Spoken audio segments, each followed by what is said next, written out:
170 ਦੇ ਸਾਰੇ ਹੀ ਸੁਣਨ ਵਾਲਿਆਂ ਨੂੰ ਮੇਰੇ ਵੱਲੋਂ ਸਤਿ ਸ਼੍ਰੀ ਅਕਾਲ, ਨਮਸਕਾਰ ਤੇ ਆਦਾਬ। ਮੈਂ ਹਾਂ ਤੁਹਾਡਾ ਨਵਾਂ ਦੋਸਤ ਤੇ ਨਵਾਂ ਹੋਸਟ ਰੁਪਿੰਦਰ ਹੇਰ। ਰੇਡੀਓ ਪ੍ਰੋਗਰਾਮ ਜ਼ਿੰਦਾਬਾਦ ਲੈ ਕੇ ਹਾਜ਼ਰ ਹਾਂ ਹਰ ਸੰਡੇ ਨੂੰ ਦੁਪਹਿਰੇ 1 ਤੋਂ 2। ਇਸ ਪ੍ਰੋਗਰਾਮ ਵਿੱਚ ਗੱਲਾਂ ਹੋਣਗੀਆਂ ਤੁਹਾਡੀਆਂ, ਤੁਹਾਡੇ ਨਾਲ ਤੇ ਤੁਹਾਡੇ ਵਿਚਾਰ, ਕਮਿਊਨਿਟੀ ਦੀਆਂ ਗੱਲਾਂ, ਕਮਿਊਨਿਟੀ ਦੇ ਇਸ਼ੂਜ਼, ਤੁਹਾਡੇ ਇਸ਼ੂਜ਼, ਰੋਜ਼ ਦੇ ਇਸ਼ੂ, ਜ਼ਿੰਦਾ ਦਿਲੀ ਦੀਆਂ ਗੱਲਾਂ ਮੈਂ ਹਰ ਸੰਡੇ 1 ਤੋਂ 2 ਲੈ ਕੇ ਆਵਾਂਗਾ। ਰੇਡੀਓ ਜ਼ਿੰਦਾਬਾਦ।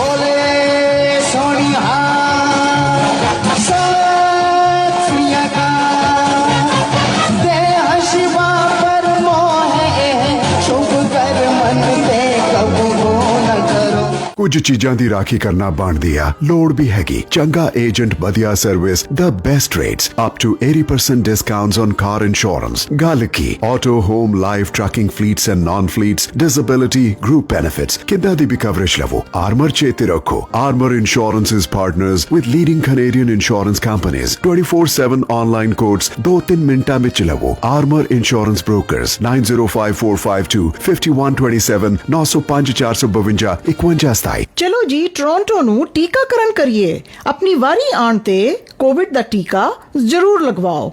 ਆਨਲਾਈਨ ਰਾਖੋਂ ਵਾਸਤੇ toronto.ca/covid19 ਤੇ ਜਾਓ ਜਾਂ ਕਾਲ ਕਰੋ 888-999-6488। ਕਾਲ ਕਰਨ ਵਾਸਤੇ ਨੰਬਰ ਮਿਲਾਓ 888-999-6488। आप वहाँ नहीं, लेकिन जब आप रेमिटली के जरिए पैसे घर भेजते हैं तो आप अपनों के पास महसूस करते हैं। बेटी की सालगिरह के लिए या किसी भी मौका पर रेमिटली आपको देता है तेज और महफूज ट्रांसफर की सहूलत और फौरी अपडेट से आप और आपके अपनों को ज़हनी सुकून। रेमिटली ऐप डाउनलोड करें और अपने पहले ट्रांसफर पर खुसूसी ऑफर से फायदा उठाएं। रेमिटली। COVID-19 ਵੈਕਸੀਨਸ ਅਤੇ ਤੁਸੀਂ ਮੈਨੂੰ ਕਿਵੇਂ ਪਤਾ ਲੱਗੇ ਕਿ COVID-19 ਵੈਕਸੀਨ ਸੁਰੱਖਿਅਤ ਹਨ? ਜਦ ਕੋਈ ਚੀਜ਼ ਨਵੀਂ ਹੋਵੇ ਤਾਂ ਅਜਿਹੇ ਪ੍ਰਸ਼ਨ ਕਰਨੇ ਆਮ ਹਨ। ਅਸੀਂ ਤੁਹਾਨੂੰ ਜਾਣਕਾਰੀ ਦੇਣਾ ਚਾਹੁੰਦੇ ਹਾਂ ਕਿ ਹੈਲਥ ਕੈਨੇਡਾ ਸਿਰਫ ਉਹਨਾਂ ਵੈਕਸੀਨਸ ਨੂੰ ਹੀ ਪ੍ਰਵਾਨਗੀ ਦਿੰਦੀ ਹੈ ਜਿਹੜੀਆਂ ਕਿ ਸੁਰੱਖਿਅਤ, ਪ੍ਰਭਾਵਸ਼ਾਲੀ ਅਤੇ ਉੱਤਮ ਕੁਆਲਿਟੀ ਦੀਆਂ ਹੋਣ। ਦੁਨੀਆ ਭਰ ਵਿੱਚ ਕੈਨੇਡਾ ਆਪਣੇ ਉੱਚੇ ਮਿਆਰਾਂ ਅਤੇ ਸਖਤ ਵੈਕਸੀਨ ਰਿਵਿਊ ਪ੍ਰਕਿਰਿਆ ਲਈ ਜਾਣਿਆ ਜਾਂਦਾ ਹੈ। COVID-19 ਵੈਕਸੀਨਸ ਬਾਰੇ ਵਧੇਰੀ ਜਾਣਕਾਰੀ ਲਈ canada.ca/covid vaccine ਤੇ ਜਾਓ। ਕੈਨੇਡਾ ਸਰਕਾਰ ਵੱਲੋਂ ਸੰਦੇਸ਼।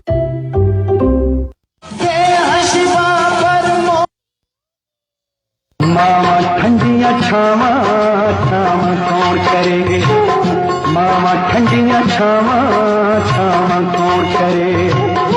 मामा पे हर जाने लोगों कौन, अरे मामा पे हर जाने लोगों कौन, अरे हाय मामा ठंडियां छावा छावा कौन करे।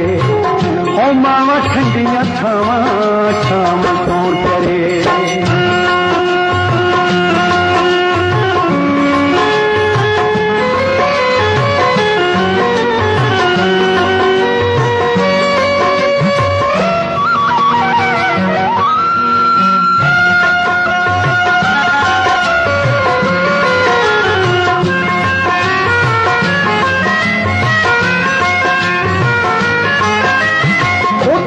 पुत बढ़े सवारी मारन दी मां बन के, पुत बढ़े सवारी मारन दी मां बन के। सुखा सुख दी खैरा मंगदी फेर फेर के मन के। पुत मेरे तो पतियां वावा रैन परे है। मामा ठंडियां छावा छावा कौन करे, हो मामा ठंडियां छावा छावा कौन।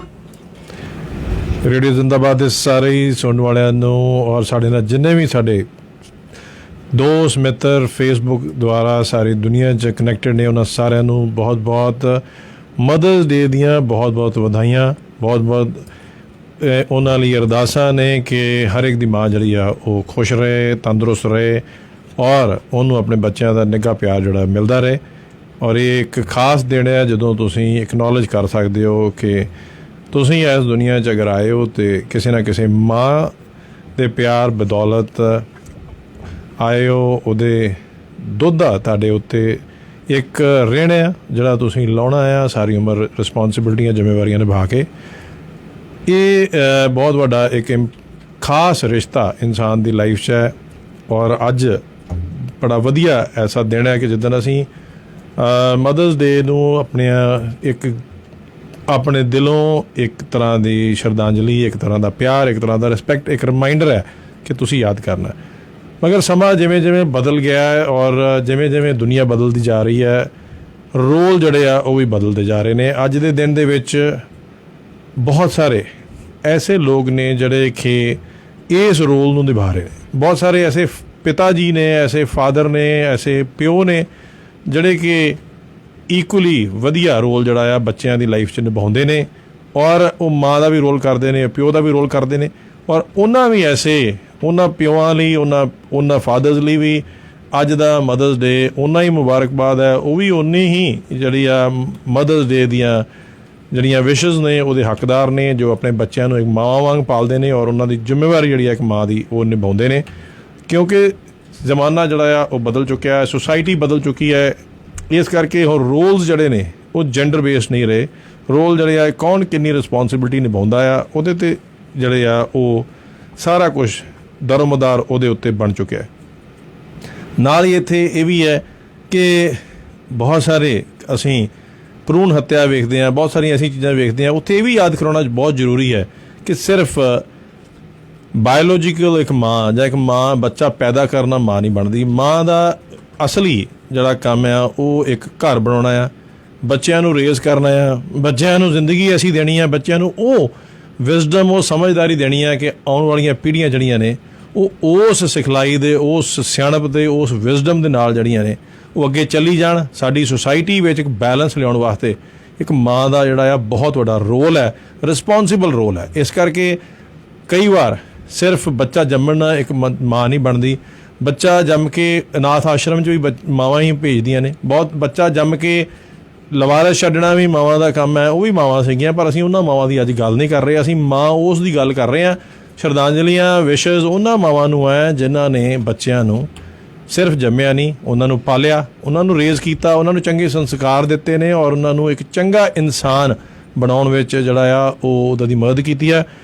ਅੱਜ ਸਾਡੇ ਨਾਲ ਸਪੈਸ਼ਲੀ ਸਾਡੇ ਖਾਸ ਮਹਿਮਾਨ ਨੇ ਸਾਡੇ ਨਾਲ ਸਟੂਡੀਓ 'ਚ। ਉਹਨਾਂ ਦੀ ਇੰਟਰੋਡਕਸ਼ਨ ਜਿੰਨੀ ਕੀਤੀ ਜਾਏ ਉਨੀ ਘੱਟ ਹੈ। ਸਾਡੇ ਨਾਲ ਨੇ ਬਹੁਤ ਹੀ ਕਾਬਲ ਵਕੀਲ ਨਿਮਰਤਾ ਸ਼ੇਰਗਿੱਲ ਜੀ, ਬੜੇ ਮਸ਼ਹੂਰ ਜਿਹੜੀ ਆ ਵਕੀਲਾਂ ਦੀ ਔਰ ਬੜੇ ਲਾਅ, ਜਿੱਥੋਂ ਤੱਕ ਲਾਅ ਦਾ ਸੰਬੰਧ ਹੈ ਇੰਡੀਆ ਵਿੱਚ ਪੂਰਾ ਖਾਨਦਾਨ ਜਿਹੜਾ ਆ ਉਹਨਾਂ ਦੇ ਫਾਦਰ ਸਾਹਿਬ ਤੋਂ ਲੈ ਕੇ ਚਾਹੇ ਉਹਨਾਂ ਦੇ ਬ੍ਰਦਰ ਨੇ ਹਿੰਮਤ ਸਿੰਘ ਸ਼ੇਰਗਿੱਲ, ਉਹ ਬੜੇ ਕਾਬਲ ਵਕੀਲਾਂ ਦੀ ਇੱਕ ਫੈਮਿਲੀ ਹੈ। ਔਰ ਉਹ ਵਕੀਲ ਨੇ ਜਿਨ੍ਹਾਂ ਨੇ ਸਹੀ ਲਈ, ਸੱਚ ਲਈ ਲੜਾਈ ਕਰੀ ਹੈ ਹਰ ਇੱਕ ਲੈਵਲ ਦੇ ਉੱਤੇ। ਇਹ ਨਾ ਕਿ ਸਿਰਫ ਇਹ ਹਾਰਵਰਡ ਤੋਂ ਪੜ੍ਹੇ ਨੇ, ਕੰਟਰੀ ਵਰਲਡ ਦੇ ਟਾਪ ਸਕੂਲਸ, ਲਾਅ ਸਕੂਲ 'ਚ ਪੜ੍ਹੇ ਨੇ, ਨਾਲ ਹੀ ਇਹਨਾਂ ਨੇ ਸੁਪਰੀਮ ਕੋਰਟ ਦੇ ਵਿੱਚ, ਪੰਜਾਬ ਹਾਈ ਕੋਰਟ ਦੇ ਵਿੱਚ ਬਹੁਤ ਸਾਰੇ ਐਸੇ ਉੱਘੇ ਕੇਸ ਜਿਹੜੇ ਆ ਉਹ ਵੀ ਲੜੇ ਆ। ਔਰ ਅੱਜ ਇਹ ਕੈਨੇਡਾ ਦੇ ਵਿੱਚ ਵੀ ਆਪਣਾ ਨਾਂ ਉਸੇ ਤਰ੍ਹਾਂ ਹੀ ਬਣਾ ਰਹੇ ਨੇ। ਔਰ ਅਸੀਂ ਉਹਨਾਂ ਦਾ ਸਵਾਗਤ ਕਰਦੇ ਹਾਂ। ਨਿਮਰਤਾ ਸ਼ੇਰਗਿੱਲ ਜੀ, ਤੁਹਾਡਾ ਬਹੁਤ ਬਹੁਤ ਸਵਾਗਤ ਹੈ। ਔਰ ਤੁਸੀਂ ਮਦਰਸ ਡੇ ਦੇ ਉੱਤੇ ਕੀ ਸਾਡੇ ਸਾਰੇ ਹੀ ਸੁਣਨ ਵਾਲਿਆਂ ਨੂੰ, ਵੇਖਣ ਵਾਲਿਆਂ ਨੂੰ ਸੰਦੇਸ਼ ਦੇਣਾ ਚਾਹੁੰਦੇ ਹੋ? ਥੈਂਕ ਯੂ ਕਰਨਲ ਸਾਹਿਬ। ਪਹਿਲਾਂ ਤਾਂ ਰੇਡੀਓ ਜ਼ਿੰਦਾਬਾਦ ਦੇ ਸਾਰੇ ਸਰੋਤਿਆਂ ਨੂੰ ਬਹੁਤ ਨਿੱਘੀ ਜੀ ਆਇਆਂ। ਅੱਜ ਮਦਰਸ ਡੇ 'ਤੇ ਜਿਵੇਂ ਕਰਨਲ ਸਾਹਿਬ ਨੇ ਕਿਹਾ ਹੈ, ਉਹਨਾਂ ਸਾਰੀ ਮਦਰਸ ਨੂੰ ਜਾਂ ਫਿਰ ਉਹਨਾਂ ਸਾਰੇ ਪੇਰੈਂਟਸ ਨੂੰ ਜੋ ਇਹ ਰੋਲ ਅਦਾ ਕਰ ਰਹੇ ਨੇ, ਬਹੁਤ ਹੀ ਹੈਪੀ ਮਦਰਸ ਡੇ। ਤੁਹਾਡੀ ਕੰਟਰੀਬਿਊਸ਼ਨ ਦੇ ਨਾਲ ਜੋ ਤੁਸੀਂ ਕਰ ਰਹੇ ਹੋ, ਇੱਕ ਅੱਛੀ ਸੁਸਾਇਟੀ ਦੀ ਸਿਰਜਣਾ ਹੋ ਰਹੀ ਹੈ। ਥੈਂਕ ਯੂ ਨਿਮਰਤਾ ਜੀ। ਔਰ ਅਸੀਂ ਅੱਜ ਜਿਹੜੀ ਗੱਲ ਕਰਨ ਜਾ ਰਹੇ ਹਾਂ, ਅੱਜ ਟੌਪਿਕ ਜਿਹੜਾ ਸਾਡਾ ਬੜਾ ਕਠੋਰ ਟੌਪਿਕ ਹੈ। ਔਰ ਸਾਡਾ ਟੌਪਿਕ ਇਹ ਹੈ ਕਿ ਜਿੱਥੇ ਅੱਜ ਅਸੀਂ ਮਦਰਸ ਡੇ ਮਨਾ ਰਹੇ ਹਾਂ, ਜਿੱਥੇ ਅਸੀਂ ਇਹ ਸਾਰੀਆਂ ਚੀਜ਼ਾਂ ਕਰ ਰਹੇ ਨੇ, ਮਗਰ ਕੈਨੇਡਾ ਦਾ ਅਸੀਂ ਸਿਰਫ ਅੱਜ ਕੈਨੇਡਾ ਦੇ ਲੀਗਲ ਸਿਸਟਮ ਦੀ ਗੱਲ ਕਰਾਂਗੇ। ਕੈਨੇਡਾ ਦਾ ਲੀਗਲ ਸਿਸਟਮ ਜਿਹੜਾ ਆ ਸ਼ਾਇਦ ਦੁਨੀਆ ਦੇ ਬਾਕੀ ਸਾਰੇ ਲੀਗਲ ਸਿਸਟਮਸ ਦੇ ਵਾਂਗ ਹੀ ਜਿਹੜਾ ਆ ਕਿਤੇ ਨਾ ਕਿਤੇ ਮਾਰ ਖਾ ਰਿਹਾ ਹੈ। ਜਿਵੇਂ ਕਿਸੇ ਜ਼ਮਾਨੇ ਜਦੋਂ ਅਸੀਂ ਵੱਡੇ ਹੋ ਰਹੇ ਸੀਗੇ, ਇਹ ਕਿਹਾ ਜਾਂਦਾ ਹੁੰਦਾ ਸੀਗਾ ਕਿ ਮਾਂ ਜਿਹੜੀ ਆ ਉਹ ਕੁਰਬਾਨੀਆਂ ਕਰਦੀ ਆ, ਮਾਂ ਇਹ ਸਾਰਾ ਕੁਝ ਕਰਦੀ ਆ। ਸੁਸਾਇਟੀ ਬਦਲ ਗਈ, ਰੋਲ ਬਦਲ ਗਏ। ਉਹਦੇ 'ਚ ਅੱਜ ਦੇ ਦਿਨ 'ਚ ਕੁਛ ਫਾਦਰ ਜਿਹੜੇ ਨੇ ਉਹ ਵੀ ਮਾਂ ਦਾ ਰੋਲ ਕਰ ਰਹੇ ਨੇ, ਔਰ ਕੁਛ ਮਾਵਾਂ ਜਿਹੜੀਆਂ ਨੇ ਉਹ ਆਪਣਾ ਰੋਲ ਜਿਹੜੀਆਂ ਨੇ ਨਿਭਾਉਣ ਦੇ ਵਿੱਚ ਅਸਮਰਥ ਨੇ। ਉਹ ਰੋਲ ਜਿਹੜਾ ਆ ਕਿਤੇ ਨਾ ਕਿਤੇ ਡਿਸਟਰੈਕਟਡ ਨੇ, ਕਿਤੇ ਨਾ ਕਿਤੇ ਜੋ ਉਹ ਹੋਮ ਮੇਕਰ ਸੀਗੀਆਂ, ਇਹ ਘਰ ਬਣਾਉਂਦੀਆਂ ਸੀਗੀਆਂ, ਘਰ ਤੋੜਨ ਵਾਲੀਆਂ ਵੀ ਜਿਹੜੀਆਂ ਨੇ ਉਹ, ਅਸੀਂ ਉਹਨਾਂ ਨੂੰ ਮਾਵਾਂ ਨਹੀਂ ਕਹਿੰਦੇ, ਔਰਤਾਂ ਕਹਿੰਦੇ ਆ। ਠੀਕ ਹੈ। ਸੋ ਮਾਂ ਇੱਕ ਬੜਾ ਵੱਡਾ ਸ਼ਬਦ ਹੈ। ਸਿਰਫ ਮੈਂ ਉਹਨੂੰ ਕਦੀ ਵੀ ਸਿਰਫ ਬਾਇਓਲੋਜੀਕਲ ਤਰੀਕੇ ਦੇ ਨਾਲ ਮਾਂ ਨਹੀਂ ਕਿਸੇ ਨੂੰ ਕਹਿੰਦਾ। ਕਿਸੇ ਨੇ ਬੱਚਾ ਜੰਮਤਾ ਤੇ ਉਹ ਮਾਂ ਬਣ ਗਈ ਹੈ। ਮੈਨੂੰ ਲੱਗਦਾ ਮਾਂ ਇੱਕ ਬਹੁਤ ਵੱਡਾ ਕੁਰਬਾਨੀ, ਬਹੁਤ ਵੱਡੀ ਰਿਸਪੌਂਸਿਬਿਲਿਟੀ ਔਰ ਬਹੁਤ ਜ਼ਿਆਦਾ ਸਹਿਣਸ਼ੀਲਤਾ, ਬਹੁਤ ਸਾਰੀਆਂ ਐਸੀਆਂ ਚੀਜ਼ਾਂ ਨਾਲ ਜੁੜ ਜਾਂਦੀਆਂ ਨੇ ਜਦੋਂ ਅਸੀਂ ਮਾਂ ਕਹਿ ਦਿੰਦੇ ਹਾਂ। ਠੀਕ ਹੈ, ਮਾਂ ਹੋਇਆ ਜਿਹੜਾ ਬੱਚੇ ਨੂੰ ਗਿੱਲੇ ਥਾਂ ਪਾ ਕੇ ਆਪ ਔਖੀ ਹੁੰਦੀ ਹੈ, ਪਰ ਜ਼ਮਾਨੇ ਦੇ ਨਾਲ ਇਹ ਵੀ ਵੇਖਣ ਨੂੰ ਮਿਲ ਗਿਆ ਕਿ ਜਿੱਥੇ ਸਾਰਾ ਮਾਵਾਂ ਜਿਹੜੀਆਂ ਨੇ, ਕਈ ਔਰਤਾਂ ਜਿਹੜੀਆਂ ਨੇ ਆਪਣਾ ਸਾਰਾ ਕੁਝ ਜ਼ਿੰਮੇਵਾਰੀਆਂ ਛੱਡ ਕੇ ਆਪਣੇ ਸੁੱਖ ਆਰਾਮ ਨੂੰ ਪ੍ਰਾਇਰਟੀ ਦਿੰਦੀਆਂ ਨੇ। ਮਗਰ ਲੀਗਲ ਸਿਸਟਮ ਜਿਹੜਾ ਆ, ਤੁਸੀਂ ਵੀ ਇੰਨੇ ਕਾਬਲ ਲਾਇਰ ਰਹੇ ਹੋ ਔਰ ਤੁਹਾਡੇ ਫੈਮਿਲੀ ਵੀ ਪੂਰੀ ਲਾਅ 'ਚ ਰਹੀ ਹੈ, ਕਿਤੇ ਨਾ ਕਿਤੇ ਮੈਨੂੰ ਲੱਗਦਾ ਕਿ ਇੱਕ ਐਸਾ ਟੌਪਿਕ ਹੈ ਜਿਹਦੀ ਕੋਈ ਵੀ ਗੱਲ ਨਹੀਂ ਕਰਦਾ। ਉਹਦੇ ਹਜ਼ਾਰ ਰੀਜ਼ਨ ਨੇ। ਕੋਈ ਲੋਕ ਇਸ ਕਰਕੇ ਗੱਲ ਨਹੀਂ ਕਰਦੇ, ਜੇ ਗੱਲ ਕਰਾਂਗੇ ਤਾਂ ਸ਼ਾਇਦ ਉਹ ਐਂਟੀ ਵੂਮਨ ਜਿਹੜੇ ਆ ਉਹਨਾਂ ਨੂੰ ਲੇਬਲ ਕਰਤਾ ਜਾਏਗਾ ਜੀ ਇਹ ਔਰਤਾਂ ਦੇ ਅਗੇਂਸਟ ਨੇ। ਕਈ ਲੋਕ ਜਿਹੜੇ ਆ ਡਰਦੇ ਇਸ ਕਰਕੇ ਨਹੀਂ ਗੱਲ ਕਰਦੇ ਕਿ ਉਹਨਾਂ ਨੂੰ ਇਹ ਜਿਹੜਾ ਟੌਪਿਕ ਹੈ ਉਹਦੀ ਗੱਲ ਕਰਨ ਲੱਗਿਆ ਵੀ ਉਹ ਝੱਕਦੇ ਨੇ, ਕਿਉਂਕਿ ਦੇਰ ਸਮਥਿੰਗ ਕਾਲਡ ਕਿ ਇਹਨੂੰ ਜਦੋਂ ਮੇਲ ਈਗੋ ਕਹਿ ਦਿੰਦੇ ਆ ਕਿ ਉਹਦੇ ਨਾਲ ਜੋ ਮਰਜ਼ੀ ਮਾੜਾ ਹੋਇਆ ਉਹ ਬੰਦੇ ਨੇ ਗੱਲ ਨਹੀਂ ਕਰਨੀ। ਤੀਸਰੀ ਚੀਜ਼ ਇਹ ਹੈ ਕਿ ਪੋਲੀਟੀਸ਼ੀਅਨਸ ਵੀ ਜਿਹੜੇ ਆ ਉਹ ਇਸ ਲੇਬਲਾਈਜੇਸ਼ਨ ਤੋਂ ਡਰਦੇ ਨੇ ਕਿ ਕੱਲ੍ਹ ਨੂੰ ਸਾਡੀਆਂ ਵੋਟਾਂ ਇਸ ਕਰਕੇ ਨਾ ਖਰਾਬ ਹੋ ਜਾਣ ਕਿ ਜੀ ਇਹ ਜੀ ਵੂਮਨ ਇਕੁਐਲਿਟੀ ਦੇ ਅਗੇਂਸਟ ਹੈ। ਕਿਤੇ ਨਾ ਕਿਤੇ ਬਹੁਤ ਵੱਡਾ ਮਿਕਸਚਰ ਜਿਹੜਾ ਆ ਉਹ ਚੱਲ ਰਿਹਾ। ਅਤੇ ਅੱਜ ਜਿਹੜਾ ਸਾਡਾ ਟੌਪਿਕ ਹੈ ਉਹ ਇਹ ਹੈ ਕਿ ਕੈਨੇਡਾ ਦੇ ਸਿਸਟਮ ਦੇ ਵਿੱਚ ਵੀ ਜਦੋਂ ਜੱਜ ਜਿਹੜੇ ਡਿਸਾਈਡ ਕਰਦੇ ਨੇ, ਚਾਹੇ ਪੁਲਿਸ ਹੈ, ਕਿਤੇ ਨਾ ਕਿਤੇ ਆਦਮੀ ਜਿਹੜੇ ਆ ਉਹਨਾਂ ਦੇ ਅਗੇਂਸਟ ਇੱਕ ਬਾਇਸ ਹੈ। ਤਾਂ ਤੁਸੀਂ ਇੱਕ ਔਰਤ ਵੀ ਹੋ, ਇੱਕ ਲਾਇਰ ਵੀ ਹੋ, ਔਰ ਤੁਸੀਂ ਇੰਨੇ ਕੇਸ ਜਿਹੜੇ ਆ ਉਹ ਵੀ ਲੜੇ ਆ, ਤੁਹਾਡੇ ਕਲਾਇੰਟ ਵੀ ਰਹੇ ਹੋਣਗੇ, ਆਦਮੀ ਵੀ ਔਰਤਾਂ ਵੀ।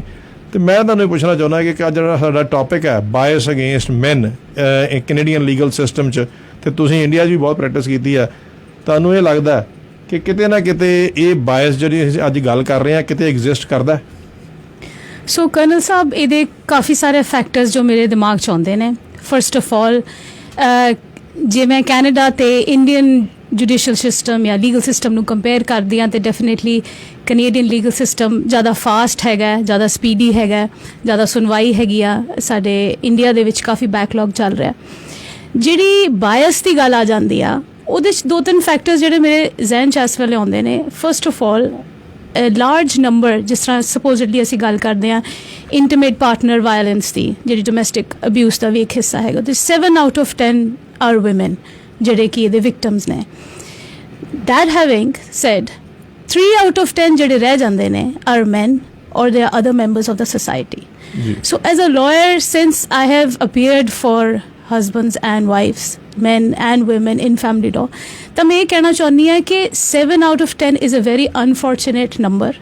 ਇਹ ਐਗਜ਼ਿਸਟ ਕਰਦਾ, ਇੱਕ ਸੱਚਾਈ ਆ, ਲੇਕਿਨ ਇਹਦੇ ਕਰਕੇ ਸਾਡਾ ਕੋਈ ਪ੍ਰੈਜੁਡਿਸ ਨਹੀਂ ਹੋਣਾ ਚਾਹੀਦਾ ਜਿਹਦੇ ਕਰਕੇ ਅਸੀਂ 3 ਆਊਟ ਆਫ 10 ਜਿਹੜੇ ਦੂਸਰੇ ਨੇ ਜਾਂ ਜਿਹੜੇ ਕੋਈ ਹੋਰ ਨੇ ਉਹਨਾਂ ਨੂੰ ਸਰਕਮਸਟਾਂਸ ਬੇਸਿਸ 'ਤੇ ਜਾਂ ਕੇਸ ਟੂ ਕੇਸ ਬੇਸ 'ਤੇ ਐਨਾਲਾਈਜ਼ ਨਾ ਕਰ ਸਕੀਏ।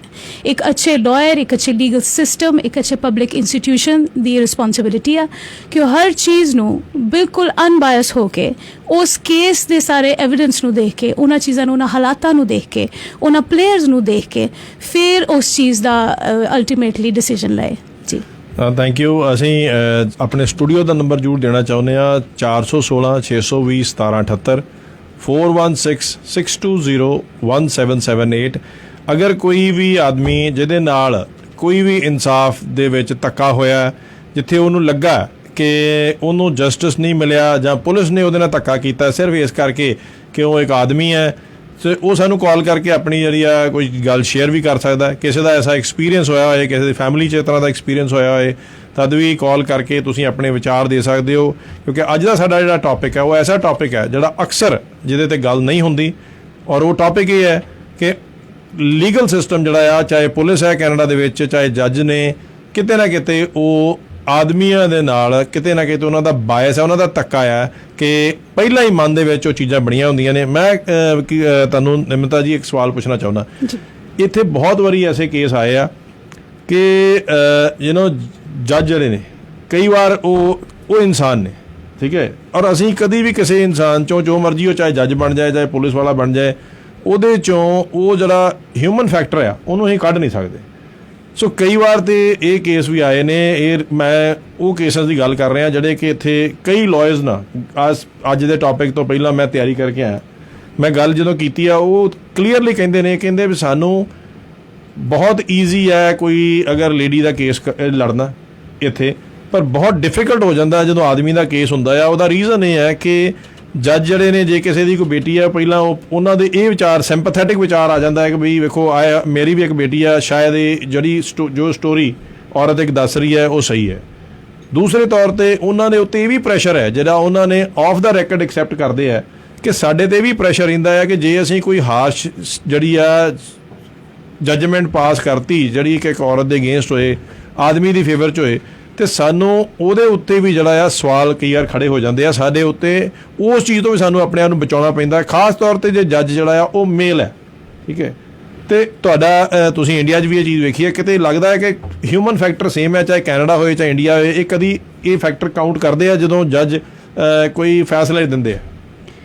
ਸੋ ਕਰਨਲ ਸਾਹਿਬ, ਮੈਂ ਜਨਰਲਾਈਜੇਸ਼ਨ ਦੇ ਵਿੱਚ ਯੂਜੂਅਲੀ ਬਿਲੀਵ ਨਹੀਂ ਕਰਦੀ, ਮੈਨੂੰ ਇਸ ਤਰ੍ਹਾਂ ਨਹੀਂ ਲੱਗਦਾ, ਬਟ ਡੈਫੀਨੇਟਲੀ ਕਿਉਂਕਿ ਵੀ ਆਰ ਆਲ ਹਿਊਮਨਸ। ਜੇ ਪਬਲਿਕ ਇੰਸਟੀਟਿਊਸ਼ਨ ਲੈ ਲਈਏ ਜਿਸ ਤਰ੍ਹਾਂ ਕਿ ਪੁਲਿਸ ਨੇ, ਹੋਰ ਸਾਰੇ ਇੰਸਟੀਟਿਊਸ਼ਨਸ ਹੈਗੇ ਨੇ, ਤੇ ਕਿਤੇ ਨਾ ਕਿਤੇ ਹਰ ਇੱਕ ਬੰਦੇ ਦਾ ਇੱਕ ਹਿਊਮਨ ਫੈਕਟਰ ਹੁੰਦਾ ਹੈ, ਇੱਕ ਸੈਂਸਿਟਾਈਜੇਸ਼ਨ ਹੁੰਦੀ ਆ, ਕੁਝ ਰੈਫਰੈਂਸ ਪੁਆਇੰਟ ਹੁੰਦੇ ਆ ਜੋ ਜ਼ਿੰਦਗੀ ਦੇ ਬਣੇ ਹੁੰਦੇ, ਕੁਝ ਉਹਨਾਂ ਨੇ ਦੇਖਿਆ ਹੁੰਦਾ ਹੈ, ਕੁਝ ਉਹਨਾਂ ਦੀ ਟ੍ਰੇਨਿੰਗ ਹੋਈ ਹੁੰਦੀ ਆ, ਕੁਝ ਮਾਹੌਲ ਹੁੰਦਾ ਹੈ।